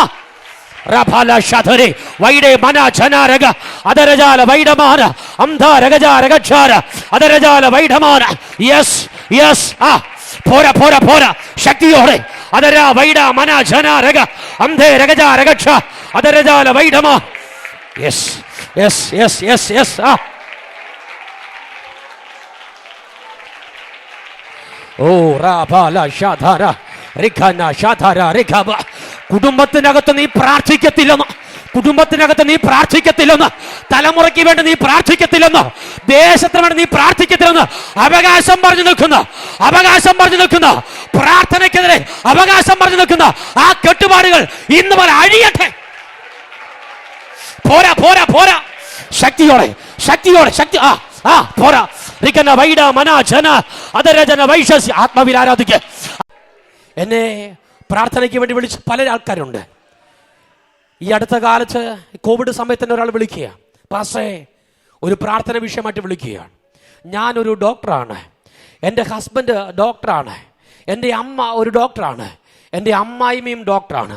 അബുദാബിയിൽ നിന്ന് വിളിച്ചിട്ട് പറയുക, ഞങ്ങൾ ഡോക്ടർ ഫാമിലിയാണ്, എൻ്റെ കുഞ്ഞിൻ്റെ സൗഖ്യത്തിന് വേണ്ടി പാസ് ഒന്ന് പ്രാർത്ഥിക്കണം. അവർക്കറിയാം പ്രാർത്ഥിച്ച വിടുതലുണ്ടെന്ന്. പ്രാർത്ഥന നിസ്സാര കാര്യമല്ല കേട്ടോ.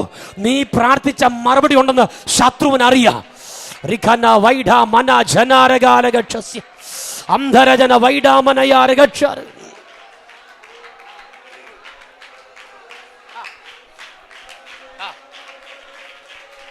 Yes yes. Oh Jesus, oh Jesus. രക്തത്താ ജയമെടുക്കുന്നു.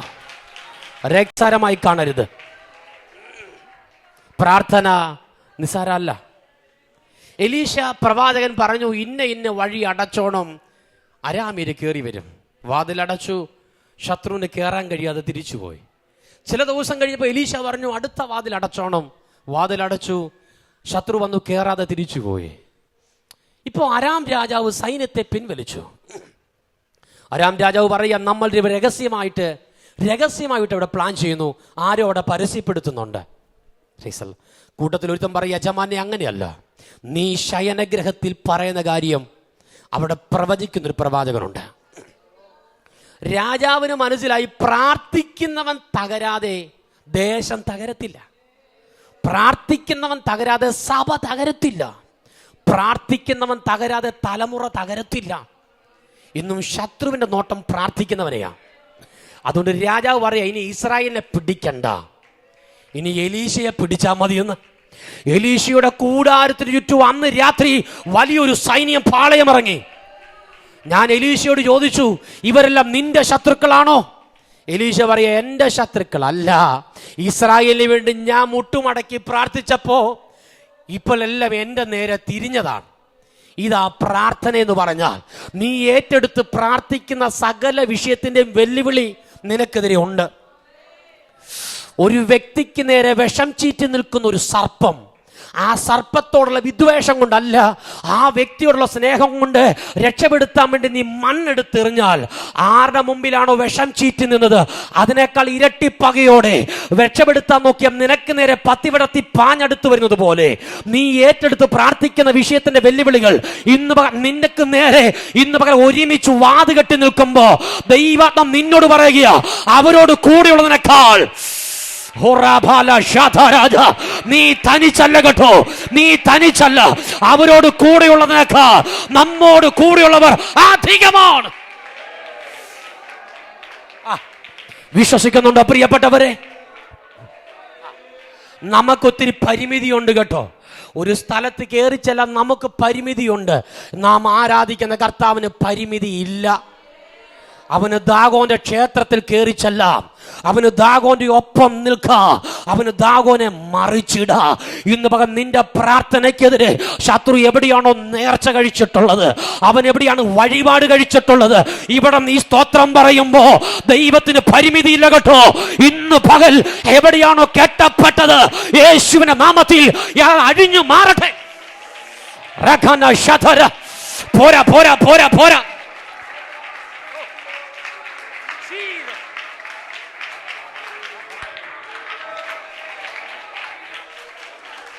Praise the Lord. Hallelujah. ഇസ്രായേലിന്റെ ഒന്നാമത്തെ രാജാവായി ഒരു ശൗലിനെ അഭിഷേകം ചെയ്തപ്പോൾ 1-ാം നൂറ്റാണ്ടിലെ അന്ധകാര ശക്തി ക്രിസ്തുവിന്റെ പ്രകാശം ഇനി ഭൂമിയിൽ ഉണ്ടാകണ്ട എന്ന് പറഞ്ഞ് റോമൻ സാമ്രാജ്യത്തിന് തിരികൊളുത്തി അന്ധകാര ശക്തി വാതുകെട്ടി ക്രിസ്ത്യാനിയെ മുടിച്ചു കൊല്ലാൻ രാജാക്കന്മാർക്ക് നിയോഗം കൊടുത്തപ്പോ 1-ാം നൂറ്റാണ്ടിലെ അന്ധകാര ശക്തിയെ വലിച്ചു കീറിക്കൊണ്ട് അവനെ 14 ലേഖനം എഴുതിക്കൊണ്ട് ദമസ്കോസിന്റെ മണ്ണിൽ വെച്ച് മറ്റൊരു ചെന്നായ തമ്പുരാൻ പുറത്തു വരുത്തി. അവന്റെ പേരും ശൗലെന്നാണ്. ഒരു നിമിഷം ആ കണ്ണടച്ച് പ്രാർത്ഥനയ്ക്കായി ഏൽപ്പിച്ചു കൊടുക്കാം. പഴയ നിയമത്തിലും പുതിയ നിയമത്തിലും എല്ലാ കണ്ണുമടക്കെ, പഴയ നിയമത്തിലും പുതിയ നിയമത്തിലും 2 ശൗലുമാര് വ്യക്തമായി അവകാശപ്പെടുകയ, ഞങ്ങൾ ബെന്യാമിൻ ഗോത്രക്കാരത്രേ. ബെന്യാമിൻ ഗോത്രക്കാരന കീശിന്റെ മകനാണ് ഒരു ശൗലെങ്കിൽ അടുത്ത ബെന്യാമിൻ ഗോത്രക്കാരന തർസോസുകാരനാണ് മറ്റൊരു ശൗല്. എന്നാൽ ഇന്ന് പകൽ ഈ പ്രസംഗിച്ച ഞാനോ പ്രസംഗം കേട്ട നിങ്ങളോ നാം ആരും ബെന്യാമിൻ ഗോത്രക്കാരേ അല്ല. നാം ആരും ബെന്യാമിൻ ഗോത്രക്കാരല്ല. അങ്ങനെയെങ്കിൽ ഈ വായ്ത്തത്വം കൊണ്ട് നമുക്ക് പ്രയോജനമുണ്ടോ? നാം ബെന്യാമിൻ ഗോത്രക്കാരല്ലെങ്കിൽ ഈ വായ്ത്തത്വം നമുക്ക് ഏറ്റെടുക്കാൻ ഏതൊരു മാർഗമുണ്ടോ? പ്രിയപ്പെട്ടവരെ, ഒരു നിമിഷം ആ കണ്ണ് നടച്ചേ. ദൈവസഭയോട് ഞാനൊരു കാര്യം പറയാം. നമുക്കൊരു വീണ്ടെടുപ്പുണ്ടെങ്കിൽ കാൽവരി ക്രൂശിലൂടെ മാത്രമാണ്. നമുക്കൊരു ഉയർച്ചയുണ്ടെങ്കിൽ യേശുവിൻ്റെ ക്രൂശിലൂടെ മാത്രമാണ്. നമുക്കൊരു അനുഗ്രഹമുണ്ടെങ്കിൽ യേശുവിൻ്റെ ക്രൂശിൽ മാത്രമാണ്. നമുക്കൊരു സൗഖ്യമുണ്ടെങ്കിൽ യേശുവിൻ്റെ ക്രൂശിൽ മാത്രമാണ്. ഇന്ന് പകൽക്കാലം കർത്താവിൻ്റെ ക്രൂശിലൂടെ അല്ലാതെ നമുക്കൊരു പുകഴ്ചയോ പ്രശംസയോ ഇല്ല പ്രിയപ്പെട്ടവരെ. അങ്ങനെയെങ്കിൽ ബെന്യാമിൻ്റെ വായ്ത്തത്വം പ്രാപിക്കാൻ നമുക്കൊരു മാർഗമുണ്ടോ? ആ കണ്ണുകളൊന്നടച്ചേ. ഇത്രമാ സ്നേഹത്തെ എത്ര നാൾ തള്ളി ഞാൻ, ഇത്രമാ സ്നേഹത്തെ എത്ര നാൾ തള്ളി ഞാൻ, ഈ പാപത്തെ ദൈവമേ ഓർക്കല്ലേ, ഈ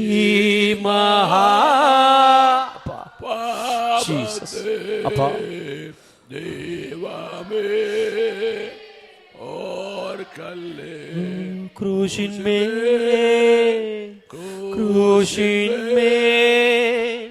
കാണുന്ന ധാരി, ശബ്ദമുയർത്തി പാടിയാട്ടെ. ക്രൂശിന്മേൽ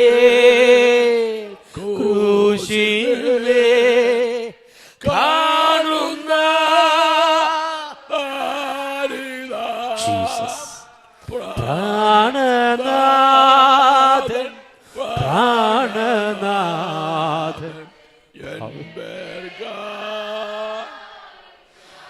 Oh Jesus. പ്രാണനാഥൻ ജീസസ് എൻ പേർക്കായി.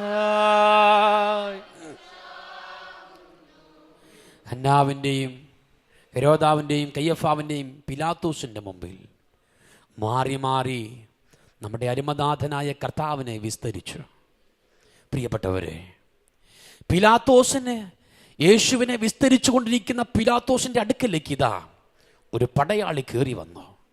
പിലാത്തോസ് പറഞ്ഞു, നീ മാറി നിൽക്ക്, ഞാൻ ഈ യേശുവിനെ വിസ്തരിച്ചു കൊണ്ടിരിക്കുന്ന. കയറി വന്നവൻ പറഞ്ഞു, ഇല്ല, അത്യാവശ്യമായ ഒരു കാര്യം പറയാനുണ്ട്. പിലാത്തോസിൻ്റെ കാതുകളിൽ അവൻ പറയുകയാണ്, നിന്റെ ഭാര്യ എന്നെ പറഞ്ഞയച്ചു വിട്ടിരിക്കുന്നു.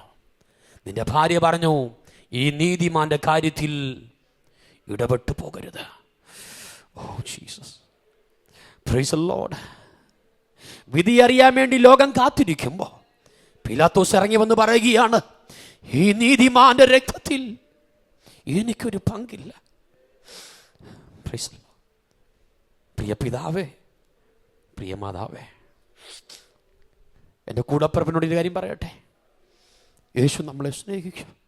ഇതുപോലെ ഉലകത്തിൽ നമ്മെ സ്നേഹിച്ച വേറെ ആരുമില്ല പ്രിയപ്പെട്ടവരെ. ഹല്ലേലൂയ. അവനെ തകർത്ത് കളയാൻ യഹോവയ്ക്ക് ഇഷ്ടം തോന്നി. ഈ കഴിഞ്ഞ ദിവസം ആരോ പ്രസംഗിച്ചപ്പോൾ പറഞ്ഞു, യേശുവിനെ പിതാവ് വെറുത്തെന്ന്. വെറുത്തതല്ല പ്രിയപ്പെട്ടവരെ, ഇവൻ എൻ്റെ പ്രിയപുത്രൻ എന്ന് വരെ സാക്ഷ്യം പറഞ്ഞതാ. പ്രിയപുത്രനെ നമുക്ക് വേണ്ടി അർപ്പിച്ചു തന്നത് നമ്മെ സ്നേഹിച്ചത് കൊണ്ടാ. യേശു കാൽവരി നമുക്ക് വേണ്ടി യാഗമായി മാറി. ഇവിടുത്തെ കോടതി ഒരുത്തിനെ നീതിമാനാണെന്ന് പറഞ്ഞാൽ അടുത്ത സെക്കൻഡിൽ അവനെ വെറുതെ വിടുകയാണ്. ലോക ചരിത്രത്തിൽ ഒരുത്തനെ നീതിമാനാണെന്ന് പറഞ്ഞിട്ട് അവനെ ക്രൂശിൽ തറച്ചിട്ടുണ്ടെങ്കിൽ യേശുവിനെ മാത്രമാണ്. എന്തിനാ നീതിമാൻ ശിക്ഷിക്കപ്പെട്ടത്? ഞാനും നിങ്ങളും നീതീകരിക്കപ്പെടുവാൻ യേശു നമുക്ക് വേണ്ടി പാപമായി മാറി. മരത്തിന്മേ തൂങ്ങുന്നവനെല്ലാം ശപിക്കപ്പെട്ടവനെന്ന് ന്യായപ്രമാണം പറയുന്നത് പോലെ രണ്ട് കരങ്ങൾ വിരിച്ച് കാലുകൾ ചേർത്ത് വെച്ച് ആണികളാൽ തറയ്ക്കപ്പെട്ട് മുൾക്കിരീടം ചൂടി കണ്ടാൽ ഒരു മനുഷ്യനാണെന്ന് പറയത്തില്ല. ആ മാംസകഷണത്തെ നോക്കി ഞാൻ ചോദിച്ചു, യേശുവേ, അങ്ങെന്ത് ശാപം ചെയ്തിട്ടാണ് ഈ ക്രൂശിൽ കിടക്കുന്നത്? മറുപടി, എന്റെയും നിന്റെയും ശാപത്തിന് അറുതി വരുവാൻ യേശു നമുക്ക് വേണ്ടി ശാപമായി മാറി. ഇനി മറ്റൊരുത്തനിലും രക്ഷയില്ല. നാം രക്ഷിക്കപ്പെടുവാൻ ആകാശത്തിന് കീഴിൽ ഭൂമിയിൽ നൽകപ്പെട്ട ഏകനാമം യേശുവിൻ്റെ നാമം മാത്രമാണ്. നിങ്ങൾക്കറിയാമോ പ്രിയപ്പെട്ടവരെ, തെരുവിൽ യേശുവിനെ പ്രസംഗിക്കുന്നത് കണ്ടാൽ ഞാൻ പരിഹസിക്കുമായിരുന്നു. എൻ്റെ കൂടെ പഠിക്കുന്ന ഏതെങ്കിലും ഒരു പാസ്റ്ററുടെ മക്കളുണ്ടെങ്കിൽ അവരെ കളിയാക്കുമായിരുന്നു.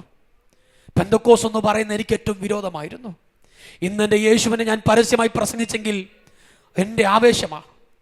ഏതെങ്കിലും വഴിയരികിലെങ്കിൽ പ്രസംഗിക്കാൻ അവസരം കിട്ടിയാൽ ഞാൻ ആവേശത്തോടെ യേശുവിനെ പ്രസംഗിക്കും. 3 വയസ്സ് കഴിഞ്ഞപ്പോൾ എൻ്റെ കുഞ്ഞ് യേശുവിനെ പാടാൻ തുടങ്ങിയതാ തെരുവിൽ. അതുപോലൊരു ആവേശം ഞങ്ങൾക്ക് വേറെ ഒന്നുമില്ല. എന്താ കാര്യം എന്നറിയാമോ? മറ്റൊരുത്തനിലും രക്ഷയില്ല. നാം രക്ഷിക്കപ്പെടുവാൻ ഒരേ ഒരു നാമം യേശുവിൻ്റെ നാമമാണ്. ബെന്യാമീൻ കടിച്ചു കീർന്ന ചെന്നായ് എന്ന വായ്ത്തത്വം നമ്മിലേക്ക് വരുന്നത് ഗലാത്യ ലേഖനം 3-ാം അധ്യായം 29-ാമത്തെ വാക്യത്തിൽ പൗലോസ് പറയാം, നിങ്ങൾ ക്രിസ്തുവിൻ ഉള്ളവരെങ്കിലോ നിങ്ങൾ അബ്രഹാമിന്റെ സന്തതികളും വായ്ത്തത്വ പ്രകാരം കൂട്ടവകാശികളുമാണ്. ബെന്യാമിന്റെ വായ്ത്തത്വം നമ്മിലേക്ക് വരുന്നത് യേശുവിന്റെ ക്രൂശിലൂടെയാണ്. ക്രൂശിൽ മറഞ്ഞിരിക്കുന്ന ദൈവമക്കൾ വിശ്വാസത്തോടെ കരമടിച്ച് ആ വായ്ത്തത്വം സ്വീകരിച്ചാട്ടെ, ശക്തിയോടെ.